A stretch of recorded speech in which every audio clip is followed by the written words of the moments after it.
Welcome back to Talkin Shop, Pop Culture Podcast. I'm Erik. Yeah. I'm Greg. He didn't kick me off. I'm back. You're back. You're going to be back as often as possible. Yes. Wait, co-host? If you want to be my co-host, sure, yeah, why not? Yeah, you heard it here, folks. Episode 2. I'm the co-host. I'll give you access to my Twitter if you want. I don't do Twitter. You don't do Twitter? I don't do Twitter. It's just... that's a shame. It's just too... I literally don't know what word to use, and you know I love to pick the right word. It's too... Twitter, I think, is the most toxic out of all the social media. Reddit. Or Tumblr. Oh, no. Certain Tumblrs are... Well, Tumblr doesn't crack down on neo-Nazi pages, so... That's true. Twitter redeemed itself a little bit. Twitter at least you can, post porn on there and they don't censor yeah, it. you can. Hell yeah! I don't have a Twitter, but I check certain people's Twitters. I follow a lot of porn artists on Twitter just because, their art is really good.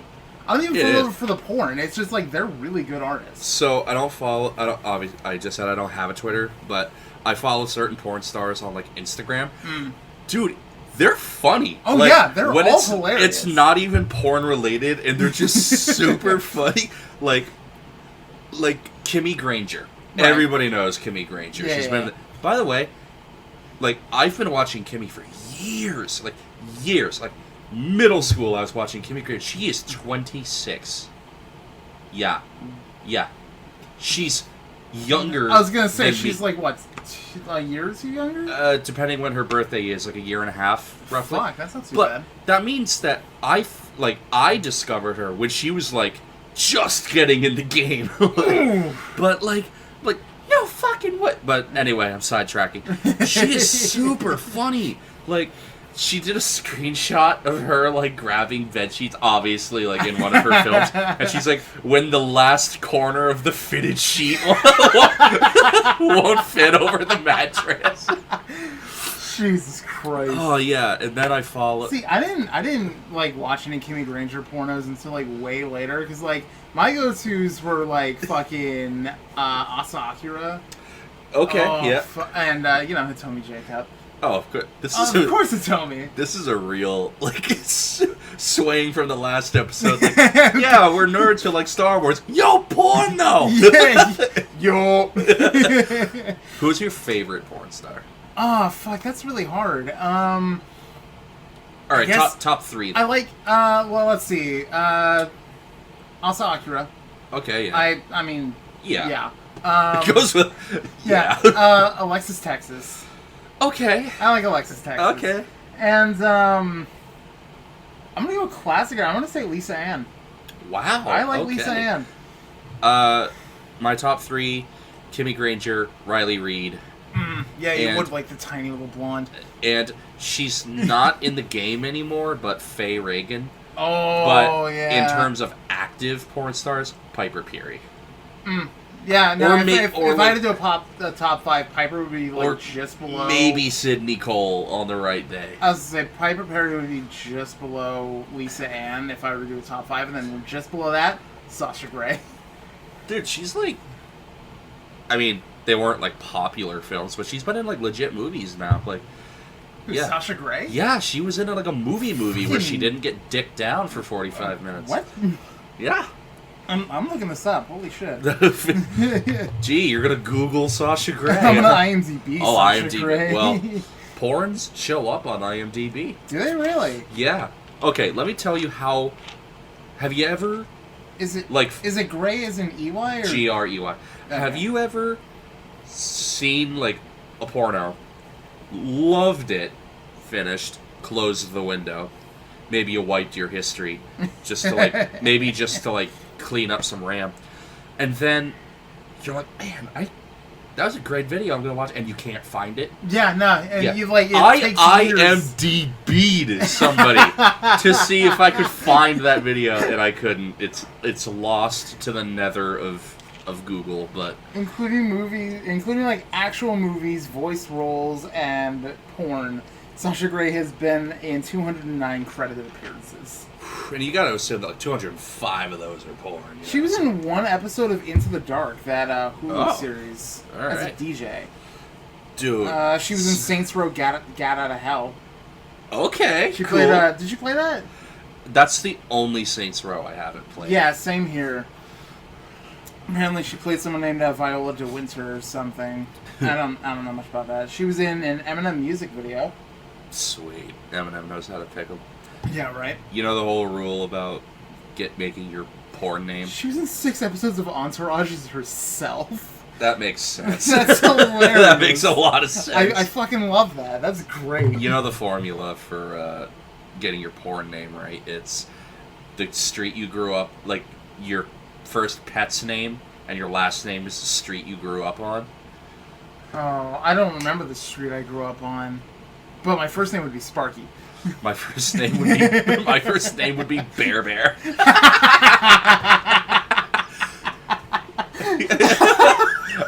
I know, right? Fitting. Oh, Jesus Christ. Fitting.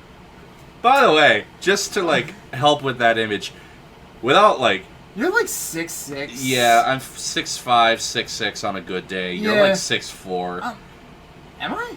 Well, I mean, you're not that much shorter than me. I'm at least like 6'2", maybe 6'3". Oh. Somewhere Well, around there. Yeah, so just 2 burly neck beards. Oh, yeah. But anyway. Yeah, exactly. Oh, Ghost of Tsushima's coming out tomorrow. Yes! Are you getting that? Oh my, fuck yes I am. The only reason I didn't pre-order it was because I'm going to work first thing tomorrow morning to get my paycheck so I can deposit it and then buy it. Here's the thing. DLC used to be like, hey, we created an entire other level, or we created a whole other, armada of weapons. Nowadays, they just take shit out of that was in the game and sell it to you. Honestly, I think the worst example of that is Halo 5.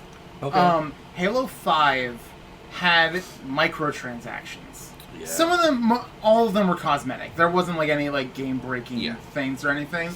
So if you wanted to, you could pay I think it was upwards of $50 for what they call requisition packs. They're essentially booster packs of cosmetic shit. They always call them something cool. Yeah, exactly.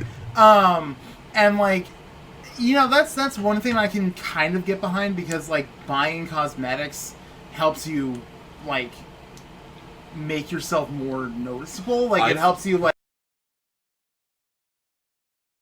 Assassin's Creed Origins. I bought a bunch of costumes off that because it's I don't. Oh well, I mean the Uplay stuff, yeah.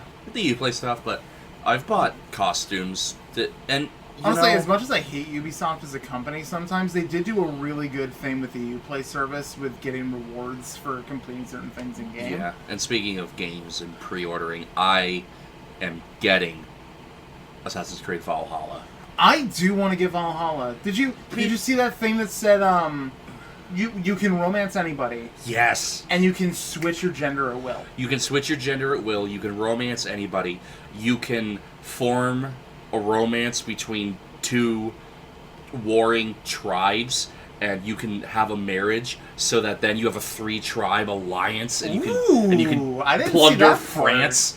I'm kind of excited for that now. And that sounds really fun. And the game's actually getting, I won't say a lot of flack, because I can't say that with certainty, but a decent amount from what I've seen.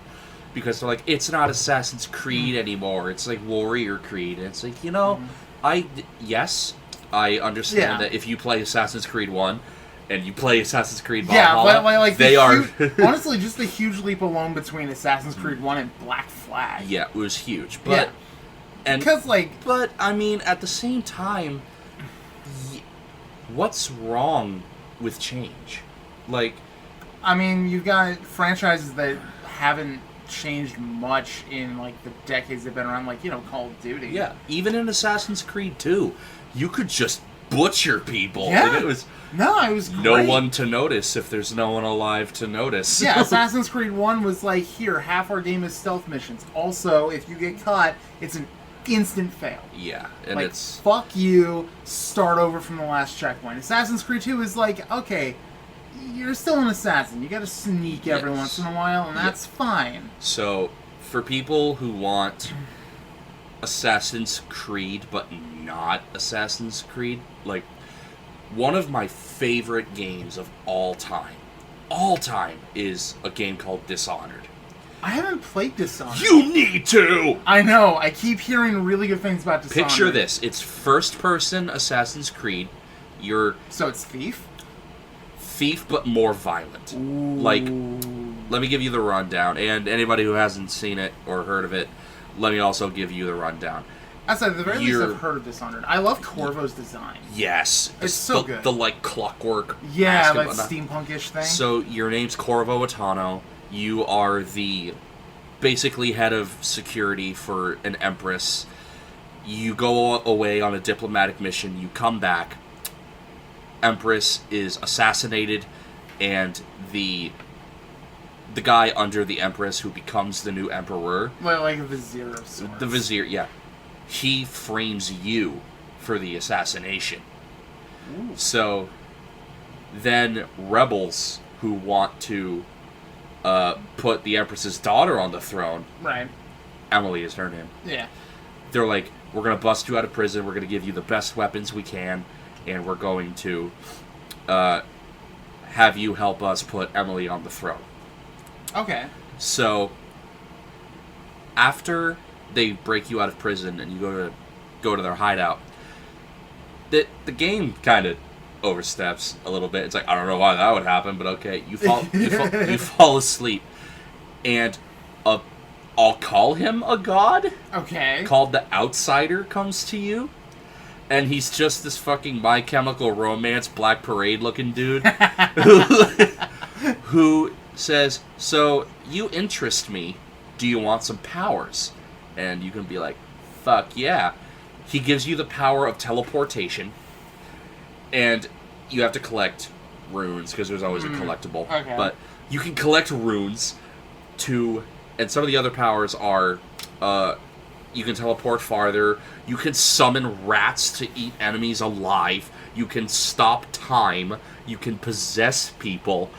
Jesus. Yeah. So it's Thief, but Bioshock. It's Thief with Bioshock. It's fucking incredible. I think I have 2 as a hard copy, not 1. But, like... Oh, so are they both on PS4? Yes. Okay. They both are, yes. Because I might check that out at some point. Because I've been meaning to check it out for a while, but I'll reimburse you. Buy it. Nah. And it's one of it's one of the games where, because you have teleportation and stuff, there are infinite number of ways you can go about something. Because it's like sneak into that. I like that open concept level by level thing. And that's always been really That's fun. what they were going for. See, that's what I liked about Deus Ex Machina? Deus Ex Human Revolution, I think it was, the one for PS3. No Machina. Because like I didn't play the classic Deus Ex games, so those are PC exclusive, and I hadn't heard of the series until after Human Revolution.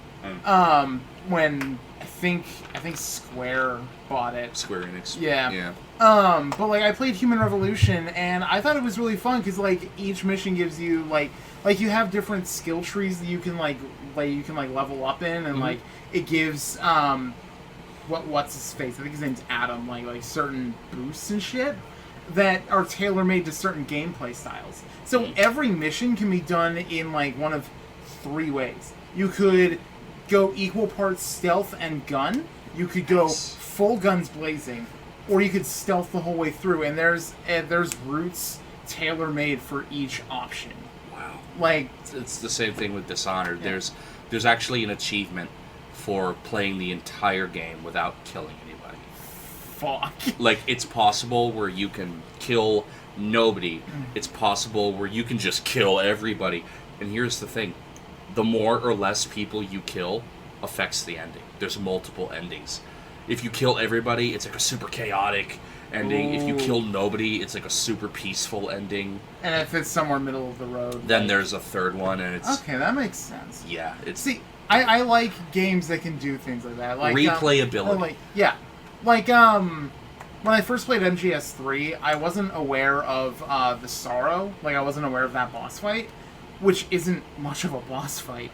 But, like, the whole motif is that Snake is, like treading through this canal in the Russian jungles or whatever, and all of a sudden this, like, heavy fog starts setting in. And the more enemies you kill through your playthrough up to that point, their spirits start coming out and like basically are like tormented, and it's as long as you made it. So if you killed like 3 people, it's like 5 minutes maybe, and then you're done. If you kill everybody leading up to that point, it can take like, I think the longest I've seen it take is like 40 minutes. Oh my lord. It is so goddamn long. But I love shit like that, and yeah, or it's another like... thing about like missions being tailor-made, MGS5 does that really, really well. Yeah. Where every level is an open world hub area. And you can go about the mission however you want. And at the end of each mission, it gives you a ranking and a code name based on an animal. Ooh. So if you go stealth all the way through, I'm pretty sure the animal they give you is octopus. What the fuck? Because you're stealth the whole time, like you're camoed, like the whole time. There's one where like if you're constantly like dodging in and out of battle and not just facing enemies head on, you get the chick, which is hilarious. And I don't remember what the one is for just going completely guns blazing. Honey Badger or some shit. That'd be hilarious. Honey Badger don't care. Pretty sure you can shrink a Honey Badger for your zoo on Mother Base. So, in Far Cry Primal, you can... That's one of the few reasons I kind of regret giving my sister my dad's old Xbox One. Because I had Primal on there. So in Far Cry Primal, you eventually, in your skill tree, get the ability to tame predators and have them, like, join you. And there's, like, bears and black lions. And there's, like, saber-tooth tigers. Saber-tooth. Yeah. One of them is Honey Badger. And they all have a different perk. Like, the bears can just take massive amounts of damage. The wolves are really high in stealth, and they make enemies appear on your map. Ooh. Honey Badgers scare all other predators. So you can have a honey badger with you, and there will be a saber-toothed tiger running at you, and the badger will run out in front of you, and the tiger's like, "Oh fuck!"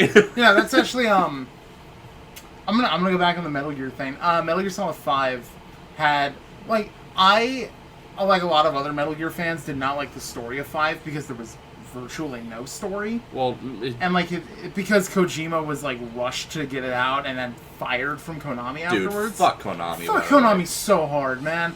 And then he left and made a game sponsored by Monster Energy with Norman Reedus.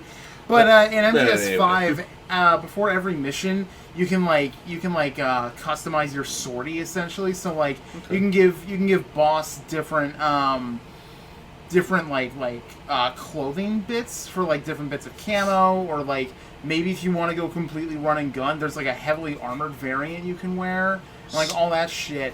And depending on the mission, like if you think you need to take a different partner, you can select that. So at first you start off with a horse. He's called D-Horse because the D stands for diamond, because they're diamond dogs. So you start with D-Horse, and then about the 4th mission in, if you manage to find him, which he's like really out there obvious, you adopt a wolf pup. And throughout the next couple of missions, Ocelot will train the wolf, who eventually becomes Dee Dee, because Diamond Dog. Diamond Dog. Yeah. And after that, you can take Dee Dee out on missions, and Dee Dee will scout areas with you, and like he'll alert you of when enemies are nearby because he can smell them. So you don't even need to bring out your like binoculars anymore. Yeah, it's just like in Far Cry. Which is great. And eventually, after you fight Quiet and you manage to recruit her to your team, you can also use Quiet to do that. Or like you can scan an enemy and go like, oh, that's a high priority target. And then you can just call up Quiet and go, kill that guy. And she'll run into position and just fucking fire in like 5 seconds. Is Quiet the woman who was barely dressed? Yes. But she had that... There's a reason for it. She had to breathe through her skin, so the less clothing she had, the more she could... Yeah, it was more restrictive the more layers she had on. Yeah. Which is fucked up, because like right near the end of the game... Dude, a lot of Metal Gear... Like, there's the naked chick who can breathe through her skin. There's the recurring character who just shits his pants. Yeah, there's Otacon and his constant pants wetting and family problems. Yeah. Have you ever like actually just heard about Otacon's fucked up family history? So I'm gonna tell you something I've never told you before. I have never played any Metal Gear. Okay, ever. so Otacon, you don't find out most of this until like Metal Gear Solid 2 and onwards, but so this must be good. You're like losing it over there. So Otacon inadvertently led to his dad's suicide? Oh my, that's so dark! Hold on. He led to his fuck? dad's suicide because his dad married this like super hot chick. They had a kid together. That's his sister. I think her name's Emma. Yeah, Emma Emmerich. And one day, I don't know what, like, I haven't played MGS2 in a long time, so I forget what the reasoning for it is. But like Otacon just suddenly at one point went, "I'm gonna fuck my stepmom," and he had this affair with his stepmom for a while that his dad found out about and just fucking killed himself for it. That's so dark. In the first game, he has this massive crush on Sniper Wolf, who's a member of Foxhound, and you have to have a sniper battle with her because her name's Sniper Wolf. Of course. So you kill Snake, or like Snake kills Sniper Wolf, and he just kind of gets over it like it's nothing. His sister dies in MGS2. His dad's a traitor to the government before he kills himself. And then in MGS4, he falls in love with Naomi Campbell, who's a major character from MGS1. And she ends up dying. So he adopts, I think, Sniper Wolf's daughter, whose name is Sunny. And, like, I fucking hate Sunny in MGS4. She's just the worst little kid character because she doesn't do jack shit. She's constantly scared of Snake, who's like this dying old man. But, you know, he's fucking Snake. So, like, yeah, there's a reason. That reminds me of a I forget where it came from, but it's one of my favorite quotes, and said, "Be wary of an old man in a profession where they usually die young." Yeah, no, that's fair. Yeah. That's entirely fair. Did you see, I think it's on Netflix still, Polar with Mads Mikkelsen? Yes! Yeah! Holy shit! I found out that was based on a graphic novel, and my first thought was, man, I gotta read that graphic novel, and I still haven't yet. Dude, okay, first of all, Johnny Knoxville in the first 5 minutes. Yeah. What a great little cameo. Yeah, and, I mean, it's 2 minutes into the movie. It's like agents and stuff, but he gets shot in the back with like a 30-06 minimum. Yeah, at least. And it's like, and he just plays it off. He's just like, "Ow, I'm gonna give an entire speech before I die. You shot me through my lungs, but I'm gonna talk anyway." But yeah, super interesting movie. Yeah, I really like that. Like that's a good example of like old man should have died in this profession like 20 years ago. But he's not even that old. He's like 50 something. That's still pretty old for like a hitman profession. I mean, yeah, because like how old is fucking Jean Reno when he did fucking The Professional? How old is he in that? For those who haven't seen Polar, at least in his 30s. For those who haven't seen Polar, it doesn't ruin the plot at all, but it's a hitman who works for an agency where after, I think it's 20 or 30 years, you get a $10 million retirement. Retirement. But you have to survive to get that retirement. But, well, that's the thing. They don't know that. So they get the $10 million retirement fund. They retire. And then the agency just hires or tells one of their other hitmen to kill that hitman to get their money back. Okay, so, apparently Jean Reno is, 72? Oh my god. He was, Alright, I take it back. He was old. Leon came out in 94, so he was almost 50 when he made that movie. Look at this fucking man. Look at this French man. That's a sexy man. I love him. Oh, wait, is he in Hannah? Oh, no, that's just an ad for Hannah. Fuck that. Fuck it. Look, I heard about the movie with fucking Jennifer Lawrence when she was like just starting in Hunger Games, and like I didn't care about it then, Or no, it wasn't Jennifer Lawrence. I don't know who was in that. Yeah. But, like, it was enough that I didn't give a shit. I just didn't care. It's a girl trained by her father to be, like, a hit girl. Like, super big assassin, like... Kill the head of the CIA or some shit. Yeah, it's some weird shit like that. So now they're making, like, an Amazon series for it. I don't care about that. I care about 2 Amazon series. One that's been in development for fucking years. So, season 2 of The Boys is coming out soon. Don't dog The Boys. Don't. Oh, man, I'm so excited for The Boys. But also, like, for years now, Robert Kirkman, the creator of The Walking Dead, created a comic around the same time. It's a superhero comic called Invincible. I could sing that comic's fucking praises all day long. It is so good. But there have been plans for years that they were going to make an animated series for it on Amazon. And the cast alone actually makes me a little excited, because fucking J.K. Simmons is in it. I think he's gonna voice Omni-Man. Omni-Man? Yeah, Omni-Man is one of the main characters in Invincible. He's Invincible's dad, and he's supposed to be like the defender for democracy and peace and blah blah blah. like he's essentially Superman, but secretly evil. Like, I think 3-ish volumes in, there's an issue that doesn't focus on Mark, the main character, at all. Instead, it focuses on that world's version of the Justice League, which is called the Guardians of the Globe.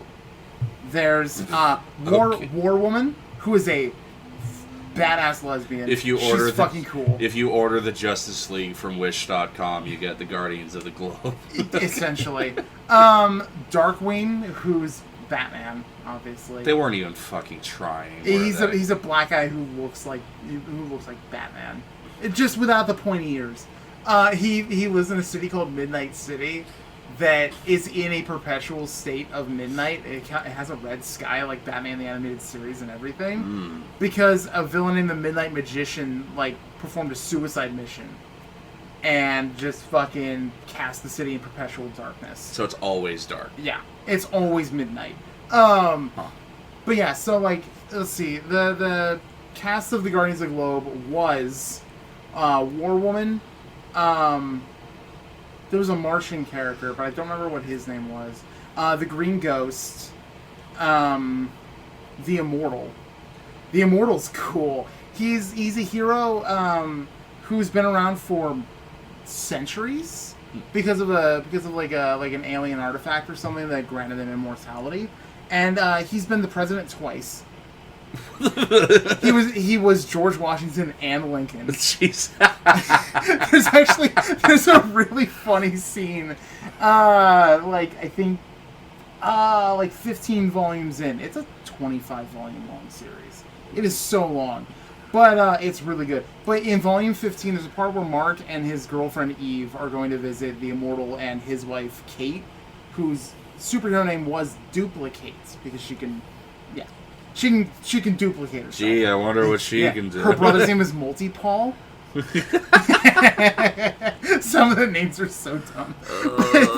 There's a scene where they're all eating dinner, and it's just a really quiet scene where they're all just talking about work shit, and the Immortal says something along the lines of yeah, I felt really bad for John Wilkes Booth because that manhunt lasted ages, and I didn't want to blow my cover and all that shit. So Yo, so fun fact. Oh my god, it's so good. Not fun fact. I am related to the Booths. I did that family lineage thing where you trace your family back, and it got into the Booths. Fuck. So, I don't know if he would have been, an uncle or, a cousin or whatever, but we are related in some... Which is fucked up, because all throughout school, Lincoln was my favorite president. Oh, man. See, I don't have many famous relatives that I, know of in any way.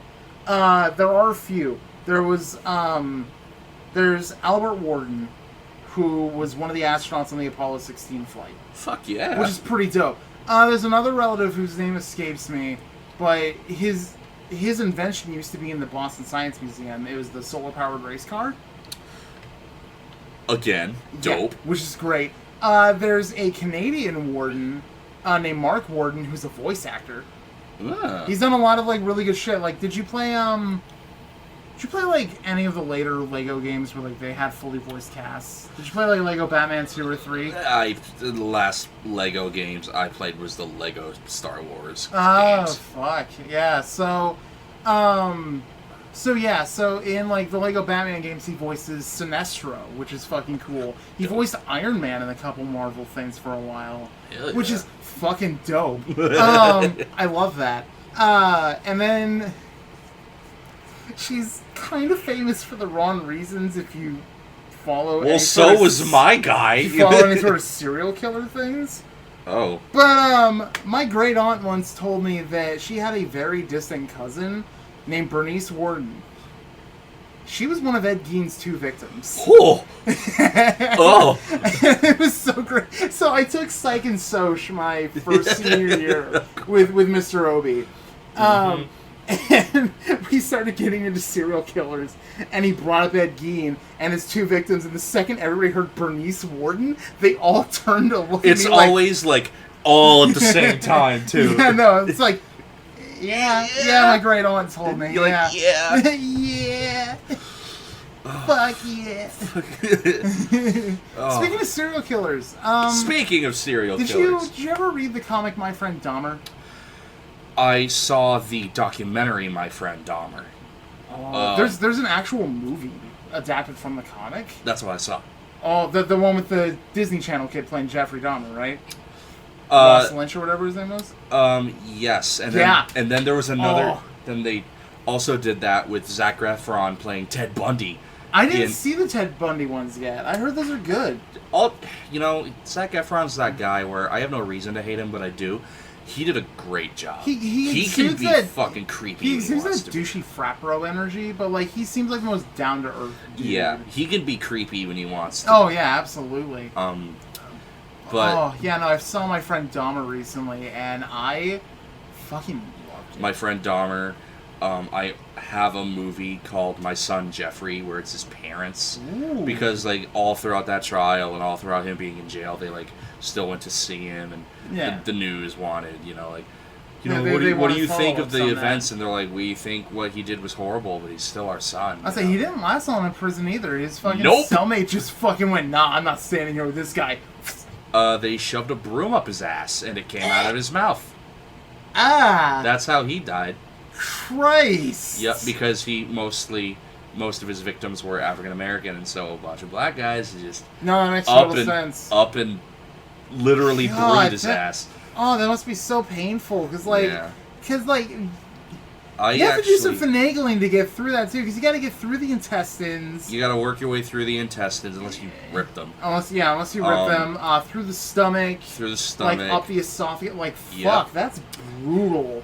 I actually borrowed a book from Miss Falzo, and it was the Serial Killer Encyclopedia, and it told you who they were, where they were born, where they lived, how many victims they had throughout how long, like years they were active, if they were imprisoned, or if they died, like how. Right. And I thought that, I thought Gacy with like his 33 confirmed victims was like no, he's top not tier. Even the worst. Dude, there's people with like over 1,000 confirmed kills. Yeah, there was one of my friends told me about this at work the other day. There was a woman in like late Victorian Elizabeth Bathory. I know exactly who 600 you're poisoning victims or whatever. The 600 victims where she would have some of them strangled. There were some where she would just cut their throats, and she would have a bathtub filled with their blood, and she would bathe in their blood because she was convinced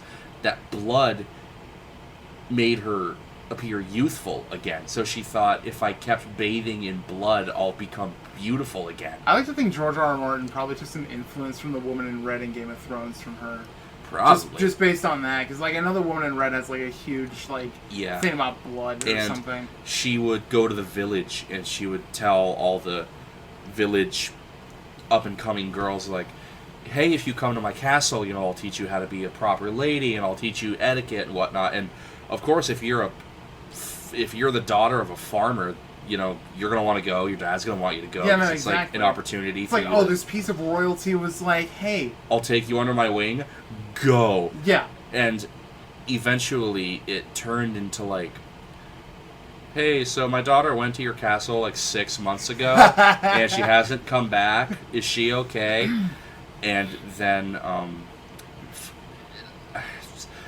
I know it probably sounds creepy that I'm this knowledgeable, but I've just always been super infatuated with like serial killers, criminal minds. It's always so fascinating to like really dive into the psyche of like these people.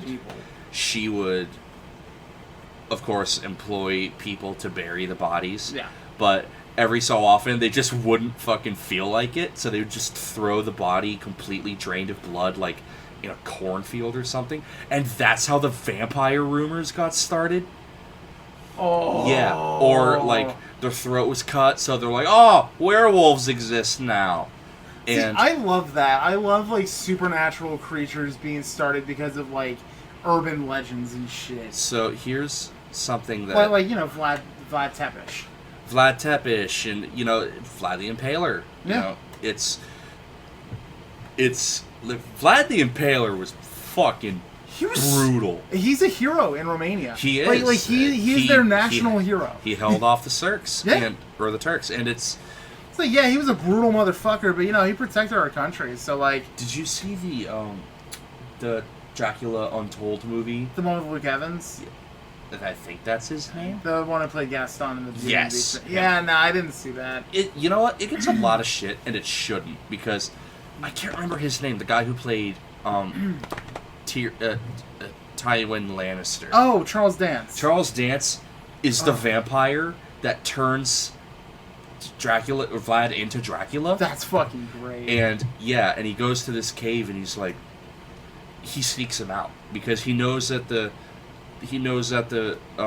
Muslims are coming. He can't stop them, and so he goes to this vampire to get power to help protect his people. And the vampire says, you know, men come here, and they reek of fear. Right. You don't. You know, why did you come here? And he said, I want to save my people. Yeah. And he said, oh, you're looking to be the hero. And he goes, no. No. No, you don't understand. I have butchered my own people. Yeah. But I don't want other people butchering my people. If I butcher one village, I've saved 10 other villages. So the world doesn't need a hero. Sometimes the world needs a monster. And I need you to turn me into a monster. So he does. He turns him into a monster. And it's a pretty decent movie, I thought. But the fact that, like, you read about Vlad the Impaler, and sometimes I, like, forget this was a real guy. Oh, yeah. Like, this existed. Like, a guy shoved sharpened wooden sticks through people and made a forest of corpses. That's what happened. That's one of my favorite images from the Castlevania animated series on Netflix, is that opening scene when Maria's going up to Dracula's castle. Yeah. And you just see, like, rows and rows of impaled corpses at various states of decomposition. That is such a good fucking mood setter, and I love that. Yeah, he did that so that it would intimidate I want to say the Turks, or the serfs, Turks. Forgive me. And, they're somewhere in that range. Yeah. And when they got there, it said that the general of the Islam army genuinely said, fuck this, and he turned around and he ran. It's like... Yeah, no, I would too, in all honesty. You know what I do find really depressing? What? There hasn't been a good, like... It doesn't even have to be good in the sense that it's just a good movie, just good as in fun. There hasn't, like, from what I've seen, there hasn't exactly been a good monster movie, like classic monster movie, since Brendan Fraser's Mummy. Yeah. Because, like, the Wolfman was dark and gritty, Dracula Untold is dark and gritty, I, Frankenstein sucks ass through a straw, it's like, the Mummy sucks even bigger ass through a straw. Fuck the Mummy, man. Like, even the first one, No, well, no, not Brendan Fraser's mummy. Okay. The current mummy. Oh, okay. Well, the one that tried to kickstart the Dark Universe. Okay, well, you just said the mummy. Yeah, no, the Brendan Fraser mummies. I think I like the first one. I've got all the horses. Looks to me like you're on the wrong side of the river. Yeah, the first one's really funny and really enjoyable, and I love it a lot. The second one I forget pretty often. It's a sequel. Except for CGI Rock. It's a sequel, you know. I can't forget the Scorpion King. Me neither. I can't forget how horrifying that is. But I really liked Tomb of the Dragon Emperor, where they go to China. Yeah, that was... With Jet Li as the main villain. It was interesting, I liked it. I liked the idea that they had to fight this army of, like, zombies that were just, poured out of the fucking Great Wall of China. Yeah, because because if somebody died building the wall, he just threw them under the wall and built over them. Yeah, exactly. It is built on the foundation of, like... bodies. Hundreds of corpses. Yeah. It's fucked up. Yeah. That's real, by the way. Not the fucking mummy and play people. No, but, man, are you kidding me? If I could, but like... they've found a gem... I can't remember his name, but... Because, I'm not an Asian historian, but...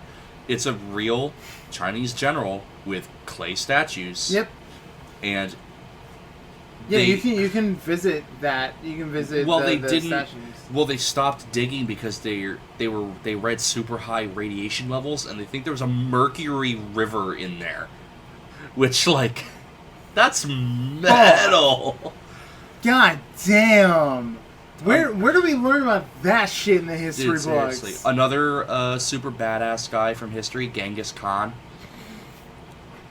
First of all, fucked everybody. Yeah. But second... Like, most of the population of Asia and a good chunk of the rest of the world shares genealogy with Genghis Khan. It's like 1 in 10 dudes of Asian descent is related to Genghis Khan or something like that. Yeah, something like that. I'm looking it up, but... Which is a huge, huge percentile, because that includes China, Mongolia, Russia, Japan, both Koreas, Southeast Asia, India. 1 in 200 men are direct descendants of Genghis Khan. Fucking Christ. So, I mean... Because, that overlap is huge, because, he fucked so many people, those people somewhere down the line probably fucked each other.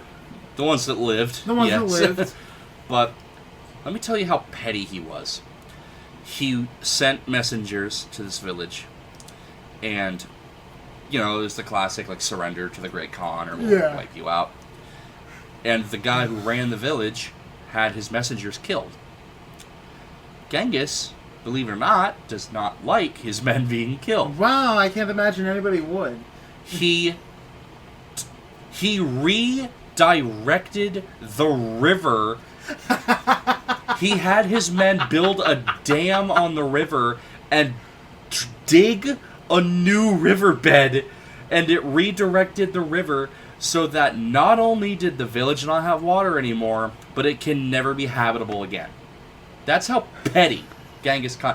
Okay, I'm gonna make it so literally your entire village isn't livable anymore. Holy shit, that's awesome. Yeah. Oh. That's big dick energy. Oh, absolutely. You can't get any bigger than that except for, maybe Xerxes. Xerxes is a pretty badass dude. Xerxes was pretty badass. Alexander the Great for the time. Oh, yeah. He was badass. Alcoholic, but he was funny. Absolutely. I loved reading about all the fucked up Roman emperors. Caligula's my favorite. Caligula and Nero. Yeah, Caligula's starting a war against Poseidon, so he sends his soldiers out to, stab the ocean. I fucking love that. He invited a noble and his wife to have dinner with him, fucked the noble's wife, and then they both went back to the table, and all the other guests, he was like, "Oh man, your wife's a good fuck, bro." I'm paraphrasing, but...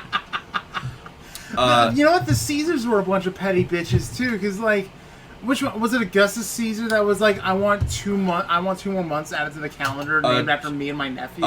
Julius. Julius, because he wanted Augustus to have a month too. Julius, which is why July exists, and Augustus, which is why August exists. Because somebody was like, how come October, which stands for 8th month, is the 10th month? And they're Yeah. like, oh, you have the Caesars to thank for that. Novem, and Dies, which is 8, 9, 10. Yeah. And oh my god. Julius and Augustus are like, no! Nah, screw you. Oh, you want to just like tack them on at the end? No! We want them in the middle! Okay. My friend just sent me this thing on Messenger. He said, the Sith would be way funnier if they were opposite Jedi, but like really and literally the exact opposite of the Jedi. Not only is sex allowed, celibacy's banned. Jedi can't use the Force for personal reasons. The Sith can use the Force to make PB&J sandwiches every lunch break. What the fuck? The Jedi can only have one Padawan at a time. Bad news, I'm a fucking Sith, and I have a gaggle of 10 radical, problematic orphans who are my personal apprentices, and they all rock. This is a whole Tumblr thread. So, like, another person responded with, "I've never seen a Star Wars movie, but hearing that the good guys can't have sex is the funniest and most absurd thing. Darth Vader is one for the crime of being a thoughty. If he breathes through his space helmet, he's a thought." Did you? You joke, but that's literally the main reason he left the Jedi Order. Dude, that reminds me of a fucking. It's only like 10 seconds long, but it's just two guys, and. The first guy has a green lightsaber. He's like, all women are queens! And the second guy has a red lightsaber, and he's like, if she breathes, she's a thought! I saw one recently, it's an inverse of that, where it's, if he, all men are kings, if he breathes, he's a simp. And that just fucking sends me every time. I love that. Because it's like this really well done piece of fan art that's homaging the poster to Rise of Skywalker with like Rey and Kylo in their battle stances. Yeah. So like they're standing on top of like these two women are standing on top of like some wreckage or something, and they go through the whole spiel, and then the last panel is them like in those battle poses going Simp Horse. Simp Horse. The only Jedi that was allowed to fuck was Coyote Mundi because his race was going extinct. Coyote Mundi and Plo Koon as well. Right. Yep. But yeah, it's dude. Plo Koon absolutely fucked. Oh, Plo fucked. That dude fucks. That dude fucks and smokes. Oh. Yeah. Nah. Plo Koon. Fucking love him. He's great. He's one of my favorites. I'm gonna go get some more water. Alrighty. Damn it.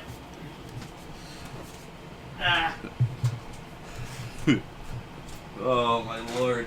I don't. We're just going everywhere on this. I don't. Yeah. Well, like I said, sometimes you get frank, sometimes you. Thank you if you're still with us. This podcast doesn't exactly have the foundation the last one had. We're just kind of going everywhere. We thought we'd have a structure this time. Structure is overrated. Structure's overrated. Well, Love structure every once in a while. Oh. Thank you, Pepsi. Fucking hell. Yo, Pepsi, sponsor the show. Oh. Alright, so... You ever thought about how many games growing up you loved as a kid that are now considered retro? Oh, fuck yeah. Like, did I ever tell you what the cutoff date for being retro is? It's like 15 years? 20 years. 20. Yep. Yeah. So, if it came out in 2000, it's... Yeah, I think I looked at one... Sly Cooper is like 2 years away from being retro. Halo's retro next year.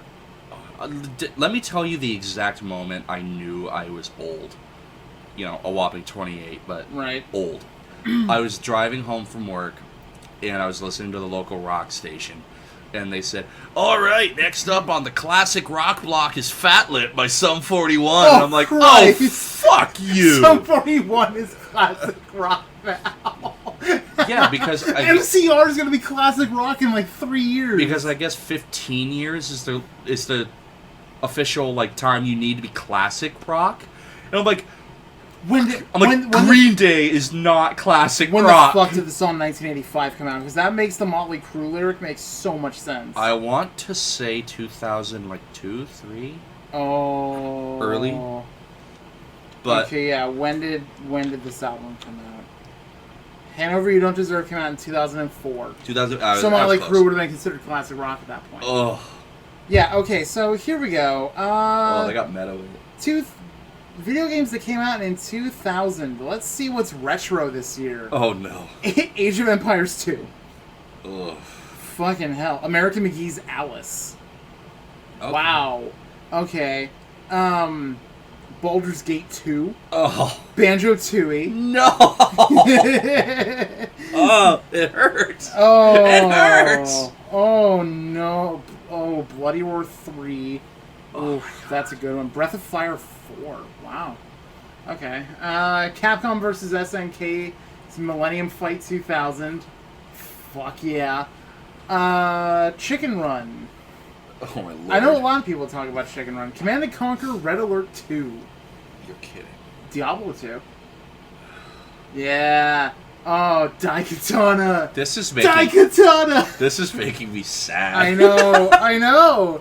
What else we got? What else we got? What else we got? Deus Ex. The very first Deus Ex. Dino Crisis 2. I'm just looking for like actual notable releases that I know people would love. Duke Nukem Land of the Babes. Oh, fuck Duke Nukem. Yeah, no. So... Oh, there's another page. God damn it. So, I'm gonna ask... Final Fantasy IX is retro. I can believe that. Yeah, came out in 2000. Yeah. So, what is... You can have top 3, but what are your 3 favorite video games? Like all-time favorite? All time. Any console. Right. In no particular order. Mega Man X. Okay. Final Fantasy IV. Halo ODST. ODST? I really thought you were going to go like 3 or Reach. 3 was the first Halo game I beat with my dad. Yeah. ODST is the first one that I genuinely felt emotion for in that franchise. It's the first time a video game ever actually made me feel an emotion. I'm so glad you used that terminology, because my top 3 games, I am not ashamed to admit it, they made me cry. And I don't mean like one tear. I mean I love things that can make me cry, because like genuine tears. And those 3 are also in no particular order, except for maybe the last one. The first season of The Walking Dead when Lee dies. Oh. And you know how every other decision had a timer, but that decision didn't? Yeah. So it's like you really had to weigh your options. So you had to either shoot him, or you could just leave him there, handcuffed, to become a zombie. Oh, that... I cried. Also, I'm pretty sure hard. Dalton and I have made fun of you multiple times for being a Kenny apologist. I didn't apologize. You're a Kenny lover. You like Kenny as a character. He was, you know, he was a character that I'm like, you know what, it doesn't hurt to have friends. Like, I'm gonna put it this way. Even though he made a really racist accusation. Every time I replayed Season 1 of The Walking Dead, I could never bring myself to make Kenny kill his own son. But you're from Georgia. Don't you share a kinship? I always made him shoot the second kid, though. You didn't shoot your kids, so you're gonna shoot this one. Like, because I had just had enough of Kenny's shit by the end of the season. Yeah. But like, what were some other ones that made you cry?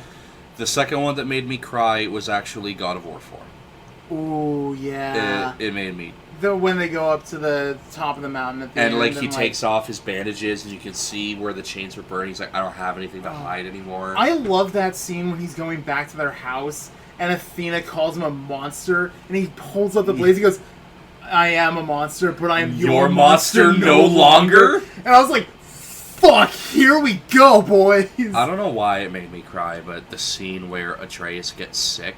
Yeah. And this is directly after you had the fight. That made me emotional. This is after you had the verbal fight with Freya. And so I think it made me cry because in every other God of War game, you've never, ever seen Kratos genuinely helpless. No. He's always just so fucking OP that... I mean, he literally kills gods, but... Like, the most emotion he had showed before God of War 4 in any capacity was in 3, when he realized that in order to acquire Pandora's box, he had to sacrifice Pandora. Because it reminded her... It reminded him of his daughter. And, it was when, you know, Kratos is absolutely helpless, and It kind of sneak a joke in there where she's like, "Hey, do you know hell?" And he goes, "Not this one." And it's like, haha. But it's when Freya says, "I'll take care of him." That's a mother's promise. It's like, oh fuck you. Oh yeah. And just don't be overprotective like you were with Baldur. Yeah, and then like just watching the relationship go from like I hate you and I'm indifferent towards you all the way to like I don't think I could live with myself if I couldn't die. Well, kind of after you defeat the final boss, it's been on a while. After you defeat Baldur, I'd say it's been 2 years since that game came out. After you defeat Baldur, I think usually the cutoff period for is, spoilers is like 3 months. Yeah, Atreus is talking to Kratos and Mimir, and he's like, I don't get why she's so upset. Like, he tried to kill her, and he said, unless you're a parent, you won't understand. Yeah, exactly. And, she would have died to see him live. Because Kratos' whole character development in the first few games was, I killed my family, I'm gonna take revenge. Yeah, and so, Atreus says, so you'd let me kill you? And he said, if it meant you would live, then yes, I would. Absolutely.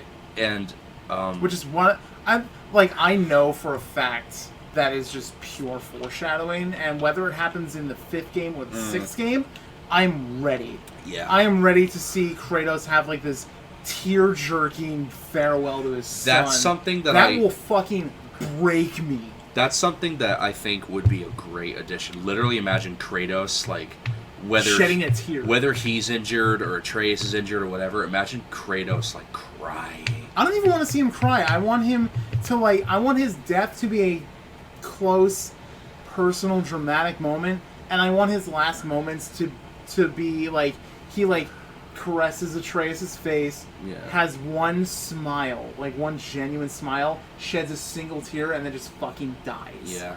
That, I feel, would be more powerful than seeing Kratos as this bleeding-out, blubbering mess. And also, Kratos kind of resonates with a lot of, I guess, dad-aged guys. Yeah, well, it definitely resonated with my dad a lot. Your dad, my dad, because they kind of grew up in the whole, men don't cry and men don't exactly. aspect. And, when Atreus is you don't even miss Maul. You haven't shown any whatever. And he says, do not mistake my silence for lack of grief.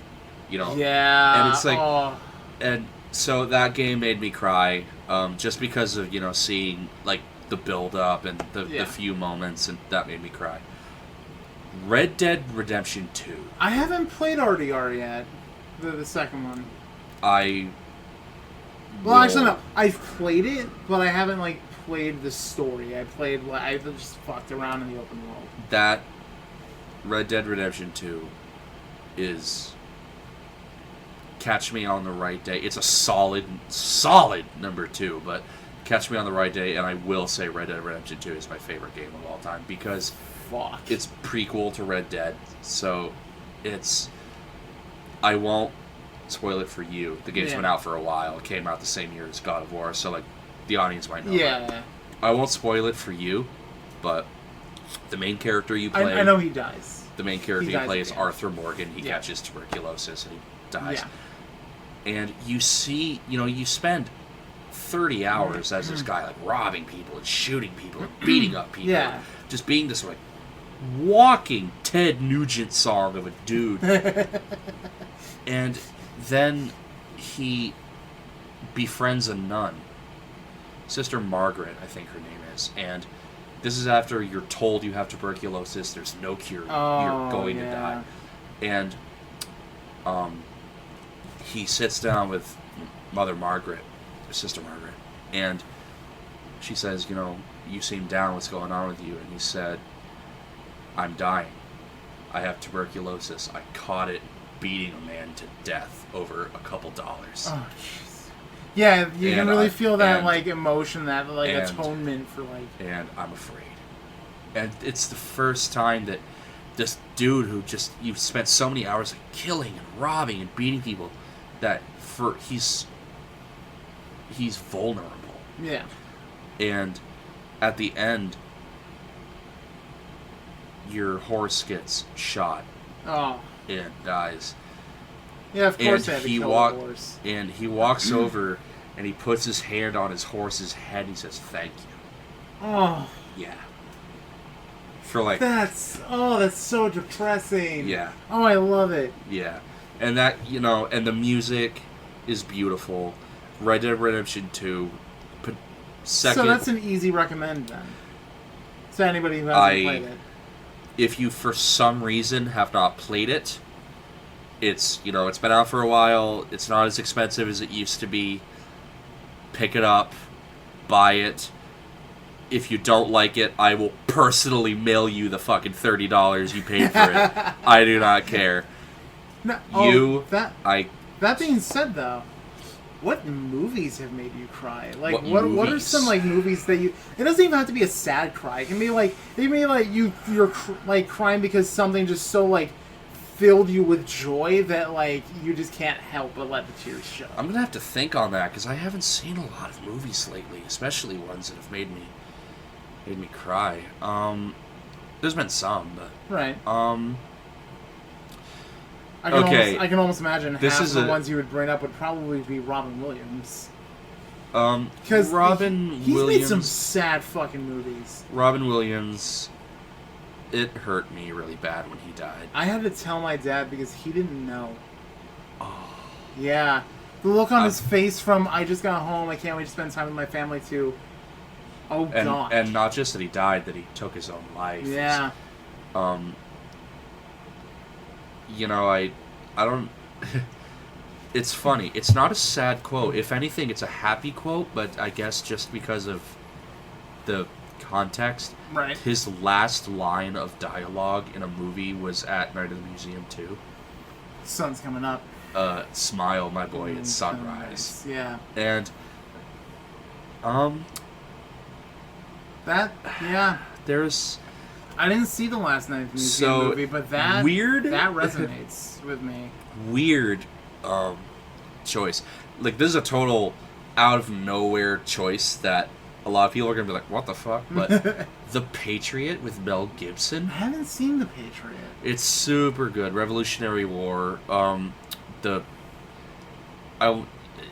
been out for 19 years. I imagine it's probably been out for a while.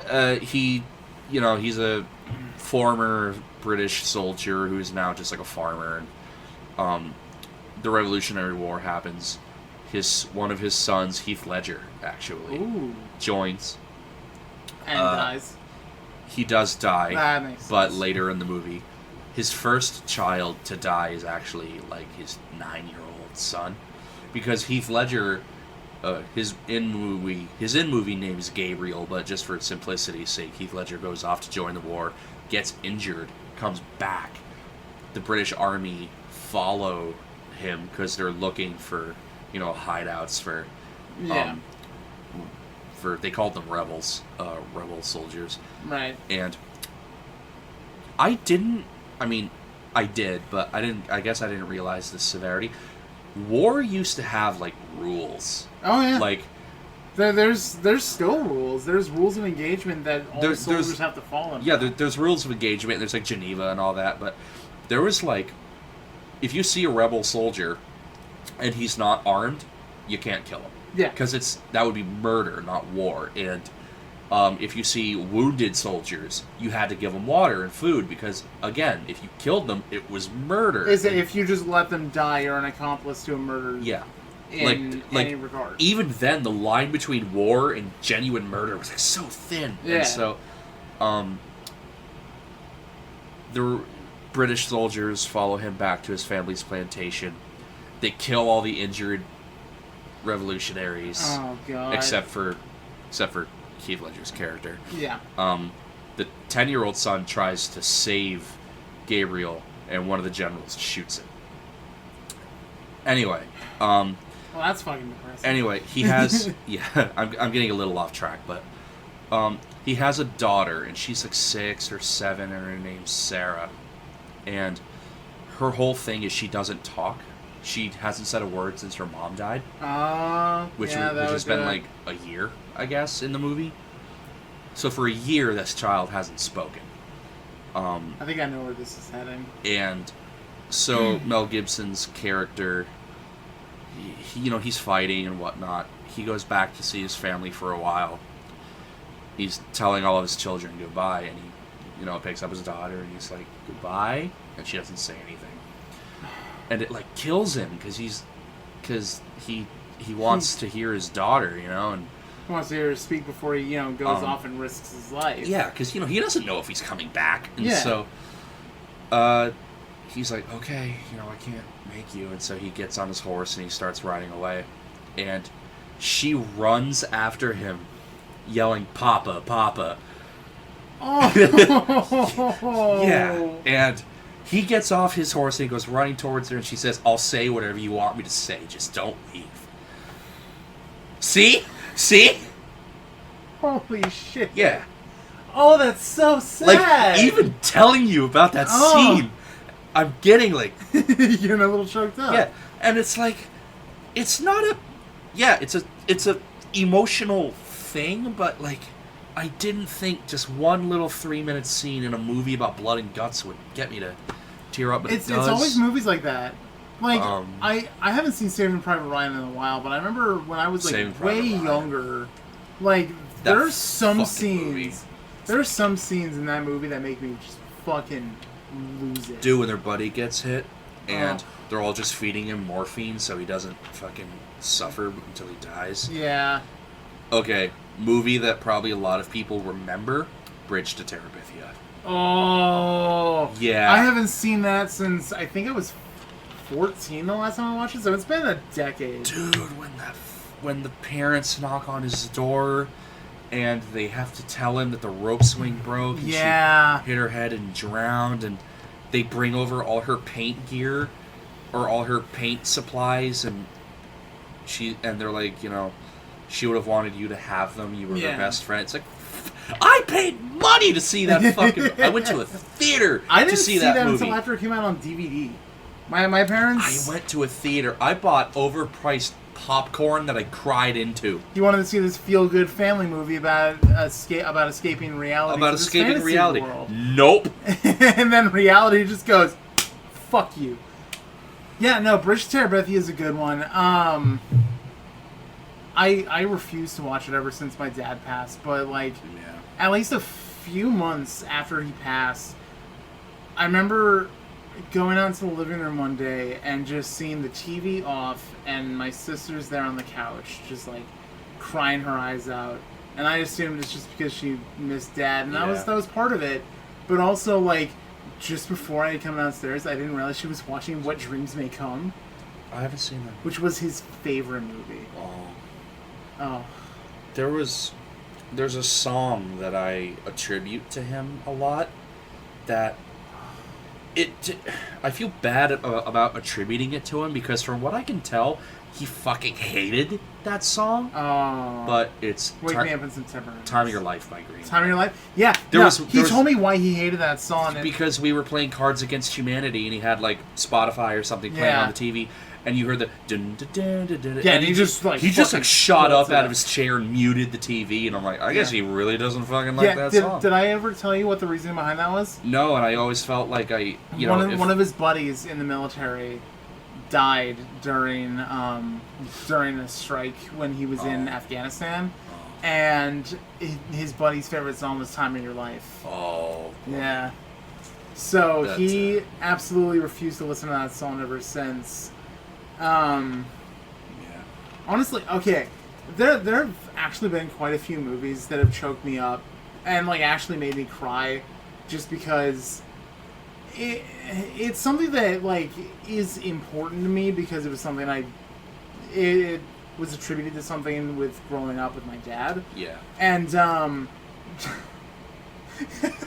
oh my god, I think 2 of them are comic book movies. One of them is just straight up fucking Star Wars. Yeah. My dad passed about 2 weeks before The Force Awakens came out. Oh, he was so excited for that movie, and I remember going to see it because it had been a couple weeks, and I really wanted to just get out of the house and go do something. So I saw The Force Awakens by myself. I was with Holly at the time. I could have very easily asked her to come with me, but I was like, no, you know what? I'm going to go see this by myself. Yeah. And it was a packed theater. Yep. And the fucking second that fanfare started up, I started crying. Because my first thought was, oh God. Yeah. I have to watch this movie without my dad. And I know he would have loved this. And, Han died in it, and, like... And he does that whole, that father-son shit? Yeah, that choked me up a little bit. What do you expect to see underneath this mask? The face of my son! It's like, oh, God! Man, Adam Driver's shoulders must hurt from carrying that trilogy. Seriously, his back must hurt so bad. But, no, after that, the next year after that, Guardians 2 came out. Guardians of the Galaxy 2 came out, and that whole theme of that movie is fathers. Yeah. And Yondu's funeral played Father and Son by Cat Stevens. Yeah. And I just, I looked next to me. I'm tearing up just thinking about it. I looked next to me. Holly's in fucking tears. She's been in tears since Yondu fucking died. And then, the second that song came out, and, I started listening to it, and, all that shit, and, Peter picks up Baby Groot, and, puts on the song. I fucking started crying after that. And I haven't seen that movie. That fucked me up. I haven't seen Guardians 2 in its entirety, but a line that resonates with me is... He may have been your father, but he wasn't your daddy. Yeah. That line resonates with me. I'm sure you know, but just in case you don't, I was adopted. Yeah. I was not born with the last name I have. I know who he is. We've actually, throughout my years, we've been... I would say we've had constant communication, but we haven't. Right. And I fucking look just like him, too. Oh. If you saw a photo, you would see that I look just like him. So. Oh, that's so depressing. And then there's my dad who adopted... My dad adopted me at 19 years old. Can you imagine at 19 adopting a boy and a girl? 3 and 1. My sister, 3 years older than me. And I asked Mom, I said, what was it like when you asked Dad... or when Dad asked to adopt me?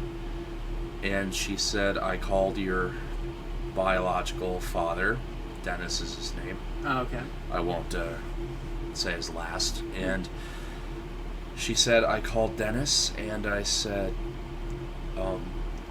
Bill wants to adopt Tony and Greg. Right. And if you let him adopt him and Tony, you won't have to pay child support or alimony or whatever. Trying to pitch it to him. Right. And apparently he said he wants him, he can have him, and he hung up. Oh. Yeah. I hate that. I hate when parents just have no... We would, every couple months, we'd spend a weekend with him. And he would pick us up Friday night after school, and he would drop us off Sunday evening. There was one time he picked us up Friday night, and he brought us back Saturday morning because he decided he would rather go hunting with one of his friends. Oh. And what a fucking prick. Every single year, without fail, he would say, thanks for the call on Father's Day. And, make me feel like shit. Not even a thank you, I love you kind of thing. Just not even. Yeah, no, thanks for letting me know. Well, no, I wouldn't call him for obvious reasons. And he would be like, thanks for the call on Father's Day. Oh, no. Yeah. And, when you're a kid, you don't have the wherewithal to be like, well, thanks for meeting the one fucking requirement to get one, And, I heard, my dad, the guy I call my dad, Bill, and he is my dad. He's your dad. The guy the moment I met him, I was like, oh, that's Greg's dad. I didn't even think about that. Yeah, me neither. But he told me I graduated high school, and within a year, I was with your mother, and I wanted to adopt you and your sister. He did. By 22, my brothers were born, twins. So now he has 4 kids at 23 years old. 2 of them biologically aren't his, but they are as far as he's concerned. He's working 2 jobs, wouldn't change it for anything if you ask him. And there was a day where it was after my biological father said, thanks for the call on Father's Day, and I was crying, and Dad said, what are you crying for? I said, because as much as I hate it, I'm his blood, not yours. Yeah. And my dad, to his credit, he grabbed... My mom said the scrapbooking. I know, crazy. And yeah, that makes sense. So people who moms are always into some kind of craft, my mom likes sewing and cross knitting. I just realized that people who tuned out for a while, half an hour ago they were talking about porn, and now they're crying and shit. But we turn on a dime here at the Pop Talk. But my dad grabbed a scrapbook that my mom made, right, and he said, this is the day I adopted you and your sister, and he showed me the photo. And then he said, I'm adopted. And my dad was. Oh, shit. He was adopted. He wasn't born with the last name either. He was adopted at 1 by my grandparents. Then he goes, and your grandfather was adopted. So the last 3 generations of our family... So you better make that a 4th and adopt a kid eventually, I've thought about it, but my dad said... You leaked your last name, so... Muzzy. And so my dad said, the last 3 generations of Muzzies have been adopted. So technically you're more of a Muzzy because you were adopted, not less of one. It's a family tradition. I'm like, you son of a bitch! Yeah, man, that was... Yeah, no. And... So yeah, Red Dead 2 made me cry. Yeah, but yeah, no, so Guardians 2, the end of it makes me cry. I have a lot of problems with that movie that I'm not going to get into now. Yeah. But no, the end of that movie makes me cry. And then the other one that made me cry because I thought of my dad when I thought of it was Avengers Endgame. Oh, when everybody's disappearing and... No, that's Infinity War. No. Oh, sorry. Have you seen Endgame yet? I've seen them all, yeah. Okay. Yeah, so... I just got it mixed up, sorry. Yeah, so there's actually a lot of moments in Endgame that made me, choke up a little. Whether it was because it was really sad or really exciting. Yeah.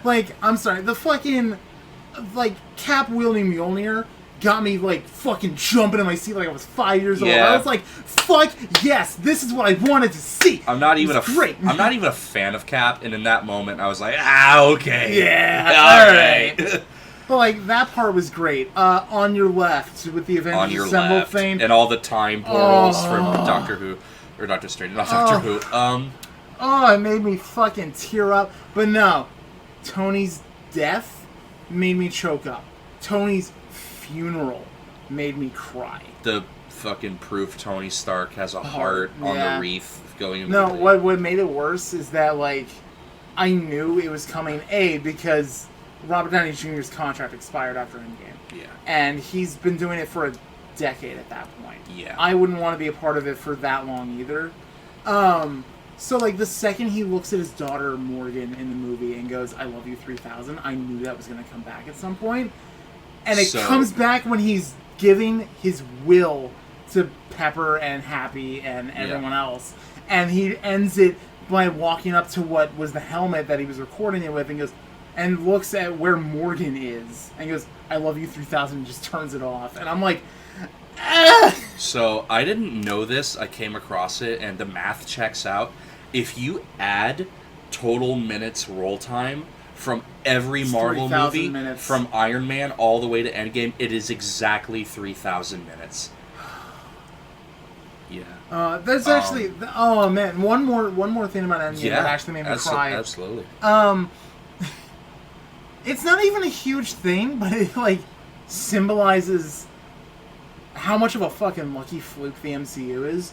At the end of the movie, there is no end credits scene. Mm-hmm. But when the Marvel logo pops up, you can hear Tony striking an anvil. Mm-hmm. Like he did in Iron Man 1. Yeah. And that... Oh... I was just kind of hoping they would do, a momentum or a memorial of Stan Lee, but they didn't. They saved that for Far From Home. They did. They saved it for Far From Home, and they did one in Spider-Verse as well, which came out later that year. Yeah. The one that got me or the two that got me. The Spider-Man or the Stanley cameo in the PS4 Spider-Man game. Yeah, that was pretty. But I almost cried on stream when I played that. Fucking in Into the Spider-Verse, when Miles is buying the Spider-Man costume. It always fits eventually. And just I'm gonna miss him. It's like, yeah. Fuck you, man. Yeah, right. The two in the Avengers movies that got me were in Infinity War and Endgame. When Spider-Man starts to dust, and I'm gonna make fun of my ex-girlfriend so much, but you should have seen Holly during that Infinity War when Peter started dissolving. Like, I was tearing up. I look over and she's just fucking blubbering. Well, like everybody, but like his healing factor's delaying it just a little bit. And so he's like holding his stomach. He's like holding his stomach, and Tony grabs him. And he says, "I don't want to go." Oh, I think Tom Holland is such a good actor. He is, man. Like, that whole thing is improv. And then in Endgame, like, he was just supposed to dissolve like everybody else, but no, he was like, nah, I'm gonna fucking milk this. You know why? Because I'm fucking Spider-Man. And then in Endgame, of course, when Spider-Man comes back, and Tony's just looking at him. Yeah, and he's like rambling. He's like, we were doing this thing. I got disintegrated, and Dr. Strange came back, and he was like, hey, it's been 5 years. We gotta go help. And Tony's just looking at him like, and he hugs him, and he doesn't say anything. It's like, okay, man, I get you, man. Oh, man, it was so great during the Avengers Assemble scene when everyone's coming out of the fucking portals or whatever. And, like, everyone's cheering because it's like, yay, Falcon's back. Holy shit, there's Black Panther. There's, oh, look, there's the Guardians. And then people could see him swinging in the corner. But the second he landed, everybody in the theater was like, yeah! I was like, yeah! There's my boy! Yeah. Oh, and my then I God. love how they set up the joke of, like, all right, is that it? Oh, were you expecting somebody else? Ant-Man breaks the mountain. There's a secret cameo if you look close enough. They repurposed the character model from Guardians 2. Howard the Duck is in that. Yeah, they did. I saw that. I paused it because I'm like, well, there's hundreds, if not thousands, of people. So I paused it every few seconds. You pause it right Howard that moment the that Howard the Duck Duck shows up. Yeah. No, I love that. You wanted more, and then Giant Man bursts out with, like, Rocket riding on Iron Patriot's shoulders. Yeah. Because he's not in the War Machine armor. Rhodey's not in the War Machine armor. He's in a new Iron Patriot suit. Yep. And I love that.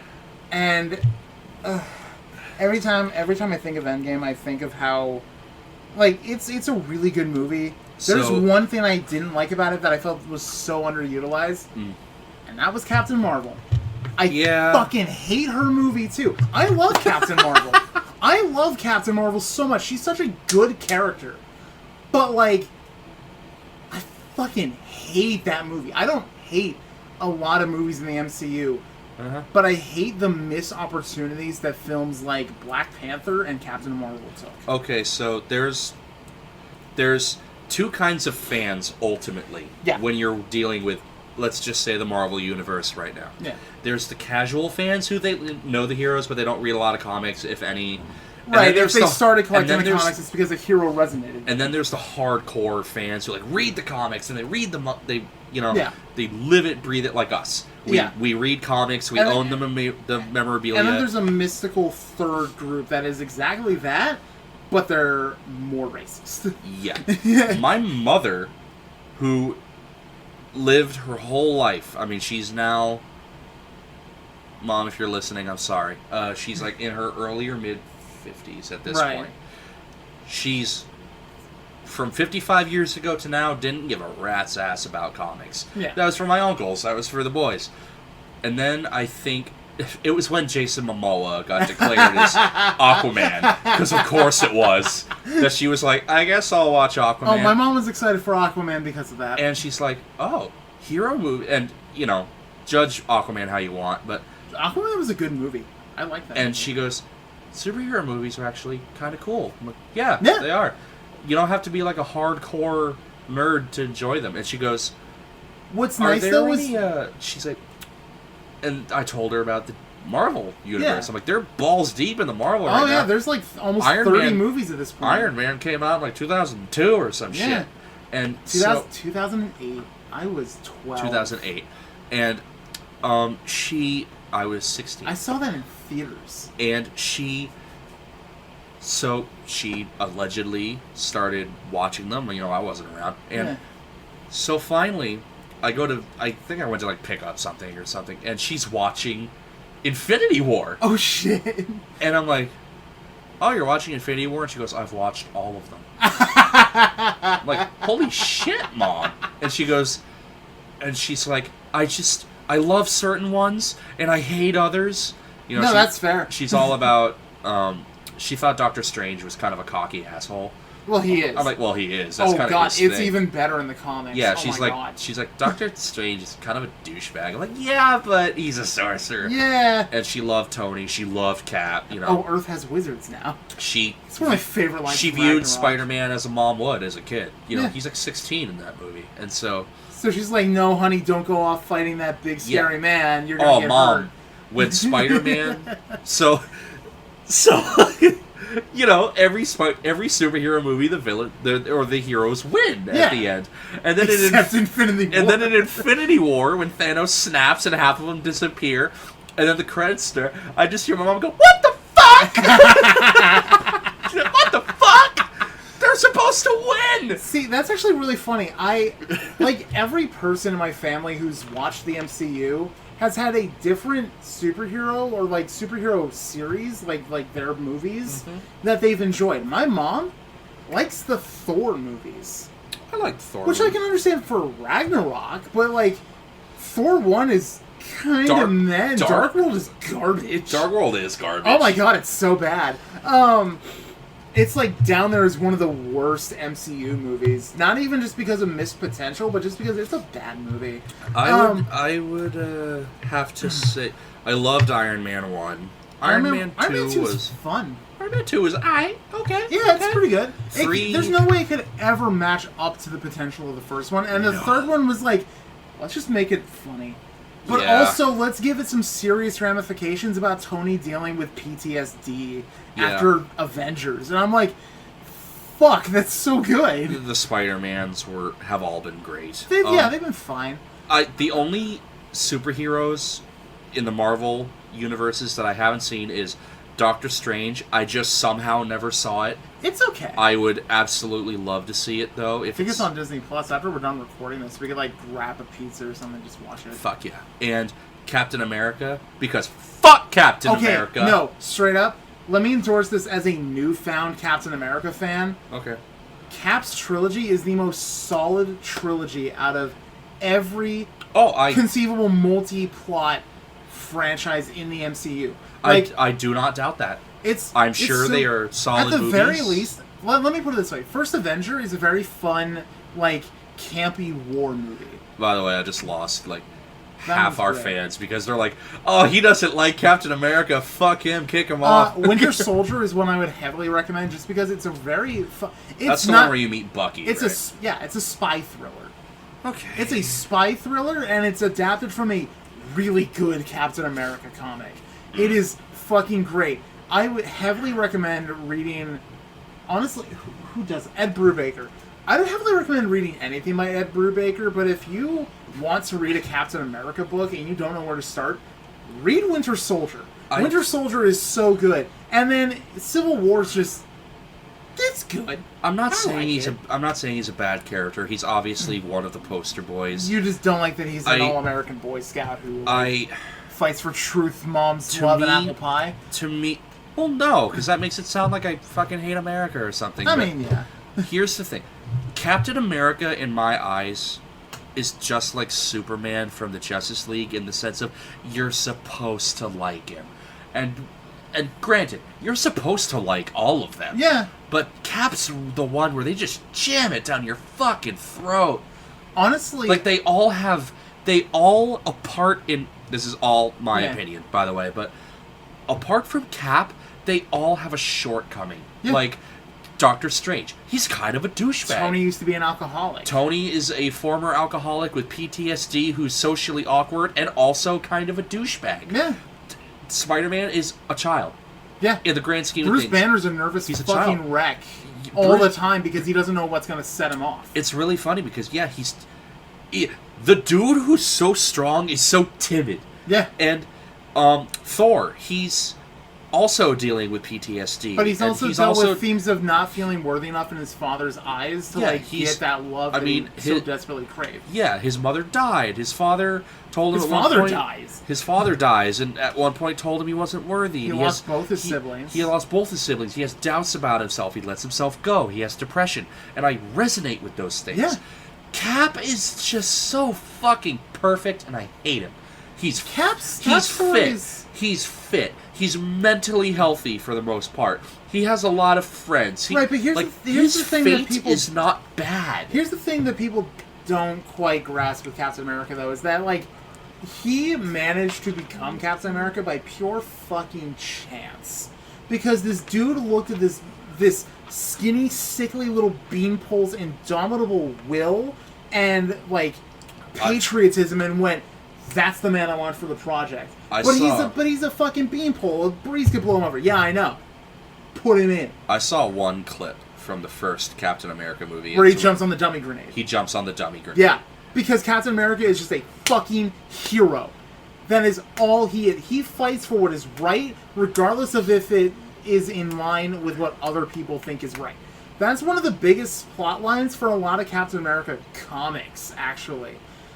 I heavily recommend for people who have doubts about Captain America to read a very few number of comics that I feel heavily resonate with the character and how he feels about modern day, especially. Modern day patriotism. The only thing, not the only thing, he did some cool stuff, but the one thing I really did like is when, I forget, I think it was it was Infinity War, when he's talking to the guys who were his bosses, the holograms of them. Yeah. And they're telling him to do stuff, and he said, I'm done taking orders.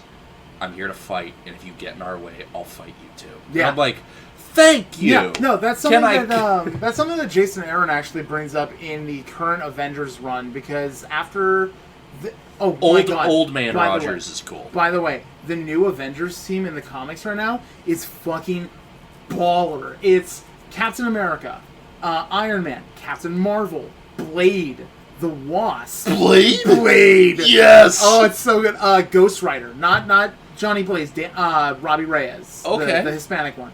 She-Hulk. Solid! Thor. Okay. And Black Panther's leading the team. Black Panther's leading, not yes. Cap? No, Panther's leading it. Okay. There's a really, really good part in, I think, Volume 2, where Thunderbolt Ross, General Ross, looks at Captain America and goes, what are you doing fighting on a team with a man who doesn't have America?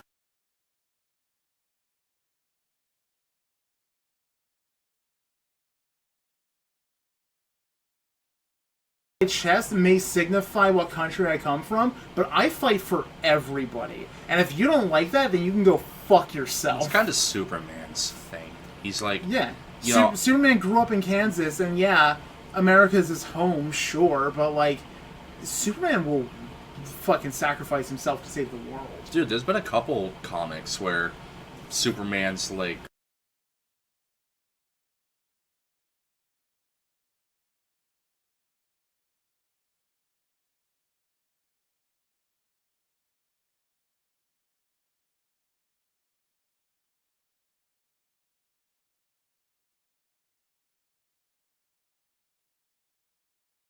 the ending to it, because it is such a good fucking ending. But I heavily recommend that. Injustice by Tom Taylor, really good for what it's given. It's meant to be a tie-in series to a video game, but they still do really good work with that comic. The entire second volume is Superman going to war against the Green Lanterns because they really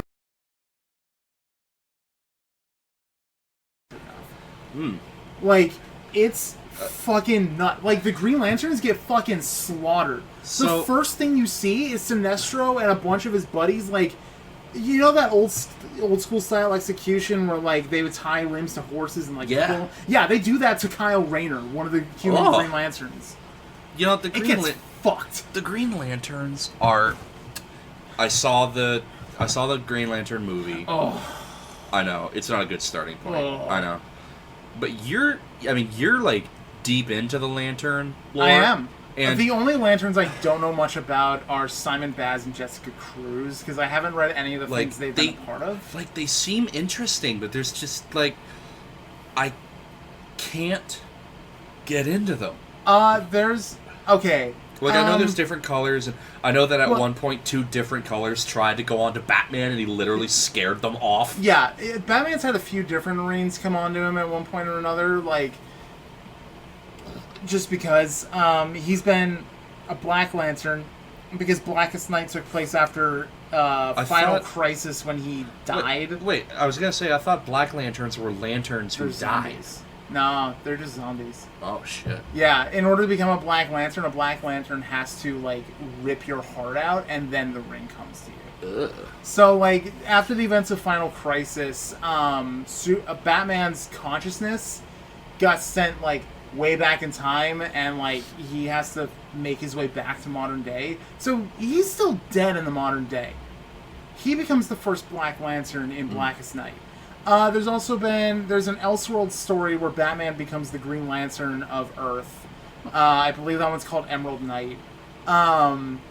There's also, in one of the pre-52 comics, he does get a Yellow Lantern ring for, like, 5 seconds. I thought I got a red ring, too. No. Oh, okay. Supergirl gets a Red Lantern ring in the New 52. Oh. Yeah, he got a Yellow Lantern ring for 5 seconds, and the ring was like, "Fuck this!" He was like, "Oh shit, his willpower is way too strong for him to be able to harness this." Like, he's also become a White Lantern. There's, oh my god. Okay, so for people who want to get into Green Lantern, I actually, my 2 favorite Lanterns are Jon Stewart, because I grew up watching the Justice League cartoon, and Kyle Rayner. I really like Kyle Rayner. And, like, John's a really good character. In the current Justice League comics being written by Scott Snyder, after, like, a whole bunch of shenanigans, the Justice League end up fighting these, like, alternate universe evil Batman, and their ensuing battle with them and these things called Titans, which are essentially multiple Galactuses, end up breaking a hole in the Source Wall, which is the barrier between dimensions. Oh my lord. And that Source Wall was what kept these dark, universal, like, things in check. One of them is the ultraviolet spectrum. It is an invisible emotional spectrum that anyone can wield. Dude, Jon Stewart becomes one of them. If DC, with those kinds of aspects, could make live-action movies half as good as Marvel, it would be... Oh my god. Now, it'd be a fight for box office supremacy. Marvel, apart from... Marvel doesn't do a lot of celestial stuff. Apart from Into the Spider-Verse, yeah. Marvel kills at live actions. Justice League or DC kills at animated. Yeah. Oh, so hard. So, like, for the longest time, for a mixed bag, and I don't mean to keep cutting you off. Yeah. No. For a mixed bag, my favorite and least favorite DC movie is the same one. Is it a Superman movie? No. Is it Is it Justice League? Killing Joke. Killing Joke? Really? It's my favorite and my least favorite. Is it your least favorite because of the Batgirl part? It's the opening prologue? No, I like that they show you who the Joker was pre-transformation. Well, no, that's always been in the comic. No, I mean, like, the stuff they added to the movie to flesh out Batgirl more. Oh, with her affair with Batman and all that shit? No, because, again, remember what I said about how I hated that Captain America didn't have any, like, really negative attributes? Yeah. His parents died. We all know that one. But the fact that Batman, even when it would technically benefit him, like, cannot just fucking show emotion. Like, he is so dead. It's my favorite because of the Joker and how... actually, I'm going to have to do an addendum. Tied for my favorite is the Return of Batman, when he actually fights Superman. Oh, Dark Knight Returns. Dark Knight Returns. Yeah, I love that one. When he helps Green Arrow, when Green Arrow helps him, and he shoots the arrow and Superman catches it because he's fucking Superman. Yeah. But the tip had powdered kryptonite gas. Powdered kryptonite. And so Batman beats the piss out of him. and he then said, has a heart attack. And he says, "Now you see what all of us have to deal with. Our own mortality. In all the days to come, I want you to remember one In thing. all your days to come, in your most private moments, I want you to remember one thing. I want you to remember the man who beat you. I want you to remember the face of the man who beat you. Stay out of my way." Yeah. And I'm just like, how? And then he has a heart attack. But lives. Yeah. Because they do the funeral, man. and then Superman can hear his heartbeat. Yeah, and he gives a little wink to Carrie. He's like, yeah, I know. Yeah, and he has a black eye and shit. Yeah. And you know what? That's going to be a real shame when DC decides to finally buckle down and adapt the other Frank Miller stories, because Dark Knight Strikes Again is hot garbage. It is a bad comic. Yeah. It was at that time frame that Frank Miller started to kind of insane.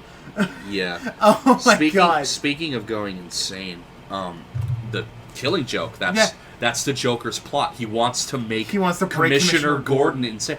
He, sensitive material. I know we've talked about porn and stuff, but like this could actually mess with some people. He shoots and sexually assaults Barbara Gordon. He shoots and rapes Commissioner Gordon's daughter, Barbara. Yeah. Records it, and then he shackles Commissioner he puts Gordon going on this fun carnival ride. It's a it's a Small World After All float ride. Yeah. But he covers the walls and ceilings with TVs. Pictures and videos. With TVs, and he replays the video of him raping his daughter over and over and over in an attempt to break Commissioner Gordon. And it's so great that at the end Gordon isn't broken, but he looks at Batman, and you would expect Gordon to be like, "I want you to kill that son of a bitch." He goes, "No. I want you to bring him in, and I want it done by the book." By the book. Because Gordon is still a cop in the end, even if the stakes are that personal. Well, that's the thing, because if Gordon said, "I want you to kill him," one, Batman wouldn't, but two... Well, there's that running motif throughout the book and the movie. But two, that means Joker would win. Yeah. And that's something they bring up in Under the Red Hood as well. Yeah. When Jason's like, "Why the fuck haven't you killed this guy?" And Batman goes, "It'd be too easy. If I kill him, it would be too easy to fall down that hole. Not and just a day everybody. Goes by I don't think about killing him. About inflicting every conceivable act that he's ever done to somebody on himself and then end him. Yeah. But if I do that, if I go down that hole, I'll never be able to make it out. But at the end of Killing Joke, when Gordon's gone through all that and Batman finally catches up to Joker, I'm like, Batman is going to beat the piss out of him. Yeah. And Joker pulls a pistol out of his waistline. And it has the boom flag in it. He's like, "Son of a bitch." And he throws the gun. He's like, "All right, go ahead. Beat the hell out of me and have your moment." Here's now. And Batman just walks up to him and he says, "No. We've been doing this for years. I can rehabilitate you. I can get you therapy." And he helps him up and he says, "Let me help you." Yeah. And the Joker and then it just ends with a joke. And the Joker thinks about it and he's like, "No, it's too late for me." Yeah. And you see Batman and you see the Joker not as Batman and the Joker. You just see them as two... They're just these two people who've gone through horrible trauma. This is going to sound crazy, but can you hate somebody so much that you're almost friends with them? I've made it a point in my life that I never want to hate anybody. Yeah. To the point that I would want to see them dead. Me neither, but I don't. And then there's so many motifs of Batman and Joker. They hate each other and they try to kill each other all the time, but they also have this unspoken, they don't kill abashed respect almost, where Joker, he says, "No, it's too late for me." And they just kind of stand there for a second. He goes, "This reminds me of a joke." And he tells him some crappy joke that's not. And Batman laughs. Yeah. And he laughs with him. He puts his hand on his shoulder like they're just two friends. He's like, yeah. And it ends. And I love that's actually a huge difference between the movie and the original comic, is that in the original comic, the way Alan Moore has it set up, the artist for the book, who I think also did the art for Watchmen. Nice. I'm pretty sure it's Dave Gibbons who did that. like, he has them both in silhouette, illuminated by cop car lights. So, yeah, in the movie, Batman has his hand on his shoulder. But the reason why people thought for so many years that Batman killed the Joker at the end is because the way it's positioned, it looks like Batman has his hands around his throat. And I love that both movies, or both the movie and the book, end the same way, of their laughter, like, dying out as the rain keeps pouring. And then there's another one where so good. Joker dies. I think it's from the Titan formula, and I'm not positive, but he dies, and literally Arkham City, and literally his tombstone just says the Joker, and because they don't know anything about him, so they just write the Joker, and on his grave is a batarang. Yeah. You know the. You know what's great. And then the last one before you can continue, it's part of the Dark Knight Returns where him and the Joker face off like that one last time, and Batman finally kind of loses it and he breaks the Joker's neck, not killing him but just paralyzing him, so that he can literally never hurt anybody again. And then Joker goes, "See you in hell," and breaks his own neck. See you in hell, and he breaks his neck the rest of the way where he dies. And so now that he's dead, Batman spits some kind of chemical on him where it engulfs him in flame. Yeah. Just to like be sure, because he's still not. And, of course, the cops are after him, because why wouldn't they be? And Batman, in this scenario, has to use a gun, like a pistol. And, here's Batman, who's fought a variety of different creatures, some magical, some just otherworldly. He's helped Superman fight Doomsday. Yeah. He's fought Joker. He's fought Superman. He's fought everybody. He is shaking holding this gun. He's terrified because this is the thing that killed his parents. Yeah. And so he has to shoot something, and he's shaking and he can't get it accurate. And every time he misses, he looks over at the Joker's burning body and he says, "Stop laughing." And it shows you that he's a hyper genius and he's one of the smartest men on the planet. He's fucked up from all this. Oh yeah.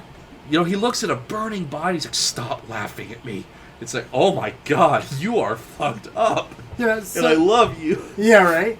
So, like, there's actually an event that's gonna be going on in DC pretty soon. What is that noise? It's a bird outside. It's probably a bird outside my window. But, so, back in near the end of the New 52 era of DC Comics, before they rebooted again with Rebirth, one of the Justice League arcs was a story arc called The Dark Side War.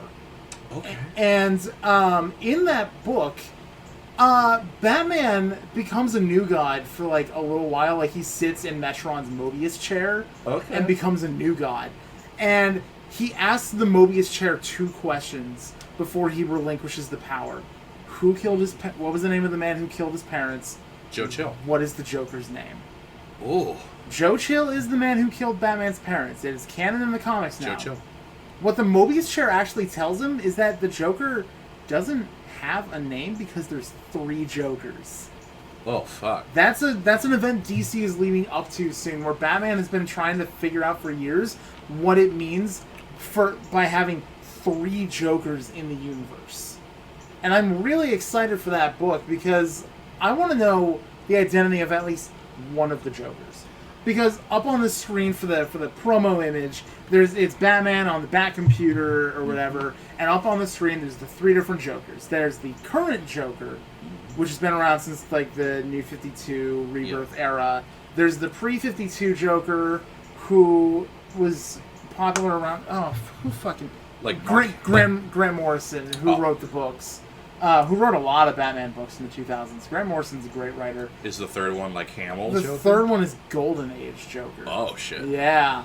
So, like, I want to know one of those Jokers. I want to know who he is. Because they do that in the New 52 as well. In Scott Snyder's run on Batman, there's a whole underlying conspiracy that the Joker's actually like this immortal urban legend who goes by many names. He's like, the man who laughs, or the pale man, and stuff like that. And he's been around since, like, colonial era America. Jeez. It turns out that the only reason he's been around that long is because there was, like, a secret primordial Lazarus pit hidden deep beneath Gotham City that he would go to every once in a while. Jeez. He's been around and alive so long that that's the reason he went insane. Wow. Because, like, you know how, like, every time Ra's al Ghul uses the Lazarus he gets Pit, a little more crazy? He goes a little crazier every time, and he's been around for, like, 500 years? Yeah. Joker's been around for longer. That's the thing. I'm sure people know this, but just to clarify, insane and stupid are very different things. Actually, they came out recently by stating that the Joker has a superpower where he is hyper sane. He is so incredibly sound of mind that he can feign insanity. And that's why his methods for killing people are so erratically different every single time. Because he doesn't do the same thing twice. He doesn't. And oh god, it's so good. Oh, let me see. There's another villain that I would kill to see in the DCEU at some point for a Batman movie. So at the end of the New 52 Batman run, Batman Bruce is presumed dead because he and the Joker basically fight to the death, and he refuses to let Joker revitalize himself with the Lazarus Pit, so he just detonates the cave that they're both in.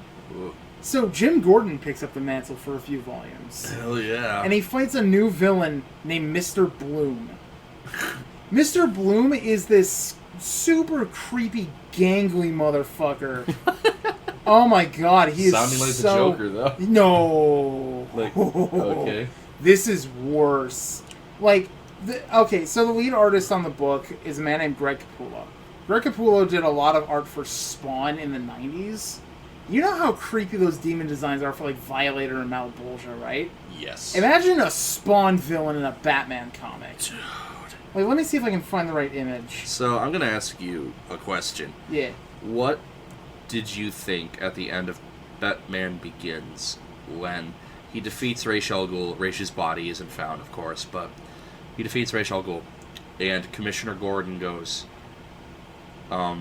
there's a new guy in town you might want to take a look at. He left you his card. I loved that. I thought that was such a good And then 3 ending. seconds later, you see the Joker card, and I'm just like... I'm like, oh, fuck. Like, look at this creepy motherfucker.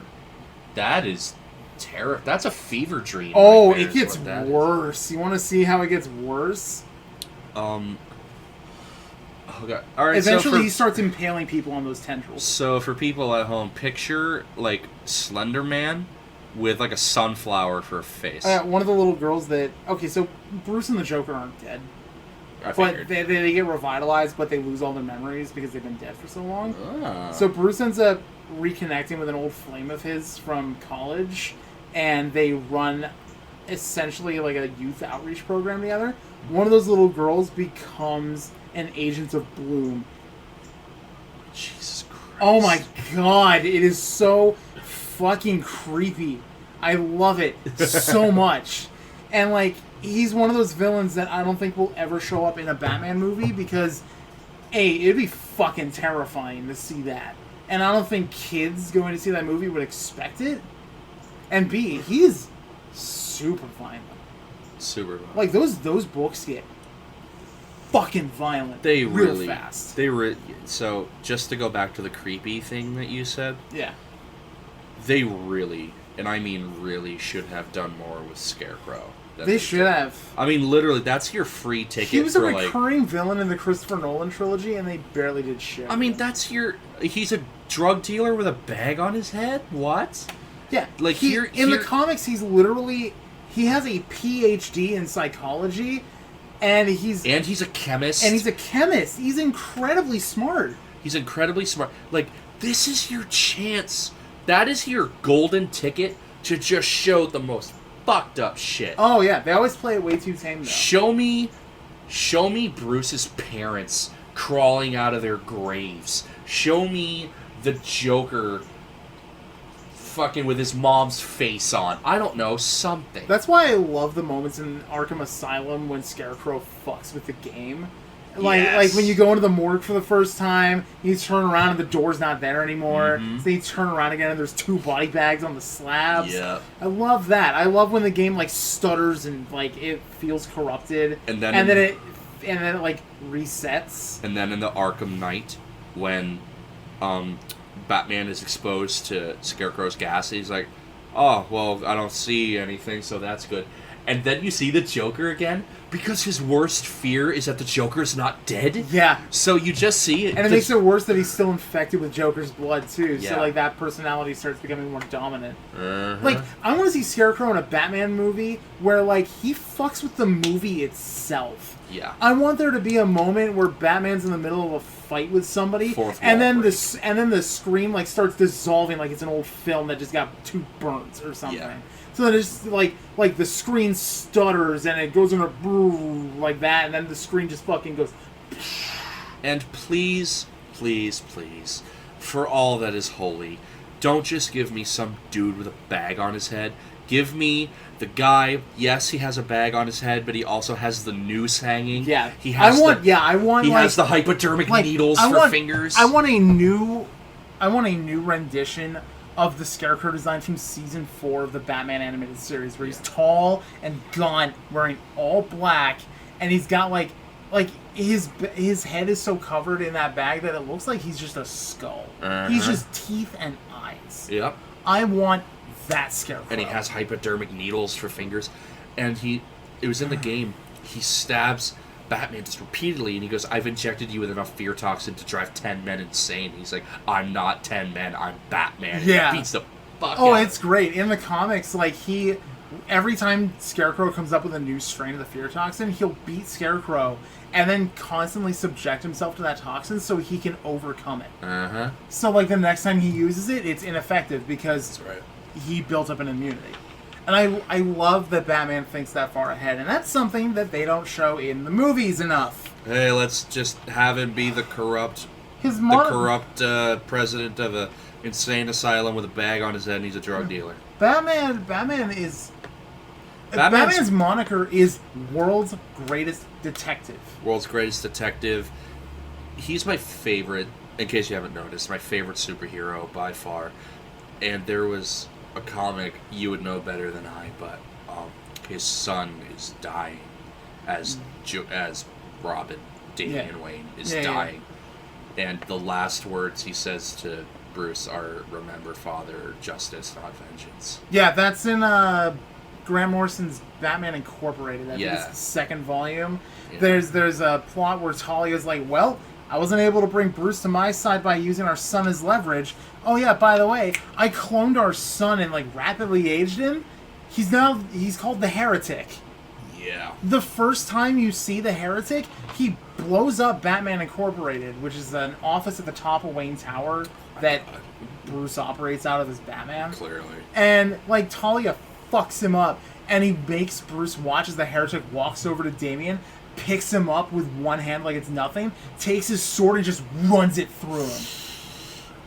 So, like, there's this big splash page of Damian being hoisted up by the sword. Oh, it's fucking brutal. I love it.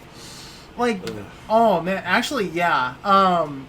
There's a lot of really good Batman stories out there, especially nowadays. There is. Most of them have either been written by 3 writers.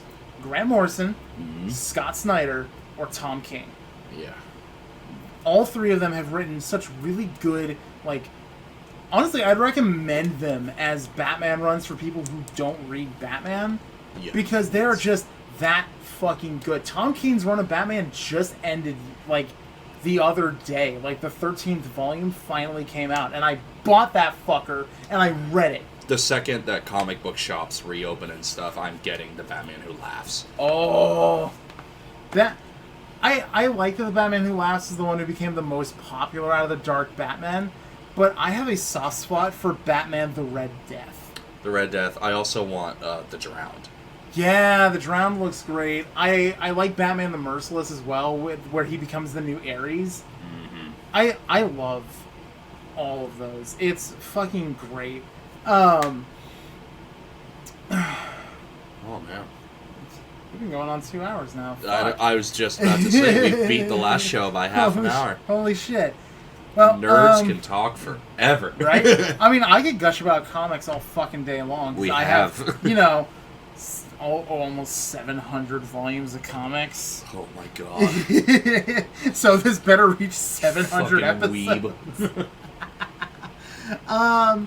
But yeah, I guess I guess we'll end it here then.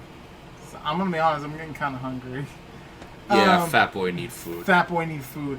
So I'm gonna end it with another comic book recommendation. That's right. The recommendation of the week. Recommendation of the week. So honestly, we've been talking about Batman. We have, and there's a lot of really good stories I can recommend for Batman. And it's really hard to pick. It is, because I've read a lot of good Batman stories over the years. Again, I would heavily recommend Scott Snyder and Tom King's run because they run concurrently between the New 52 and Rebirth. Like, it's a continuous story. That's great, but that's not the one I'm going to recommend this week. Because I'm going to recommend, Harleen by Stefan Sejic, and I hope I pronounced his name correctly. So Stefan Sejic is a Croatian comic writer and artist. He did work for Top Cow on Witchblade and The Darkness. He's also done a few issues of Justice League Odyssey, which I also recommend. But most importantly, I got into his work because he wrote a currently 6-volume romance story called Sunstone. It's about 2 lesbians who fall in love through a mutual connection as BDSM lovers. You had me at lesbians, but you got my attention with BDSM. Yo, it's so good. I heavily recommend that. But yeah, Harleen is a story that he wrote for DC's Black Label, which is their like more mature stuff. Also, Superman's in the Black Label now, which is weird. And it's just a really good, like, non-canon, like, this is like an Elseworld story, origin for Harley Quinn. And I'm not gonna lie, the way his art style works, everybody in that book is just too goddamn hot. Harley, Batman, Joker, Poison Ivy, even Two-Face. They're all just, like, way too hot for their own good. There's a couple sex scenes of Joker in that book.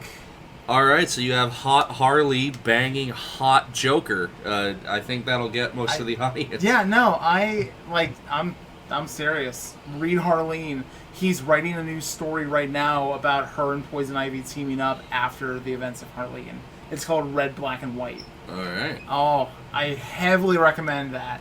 Alright, so Harleen is the official recommendation. Yep.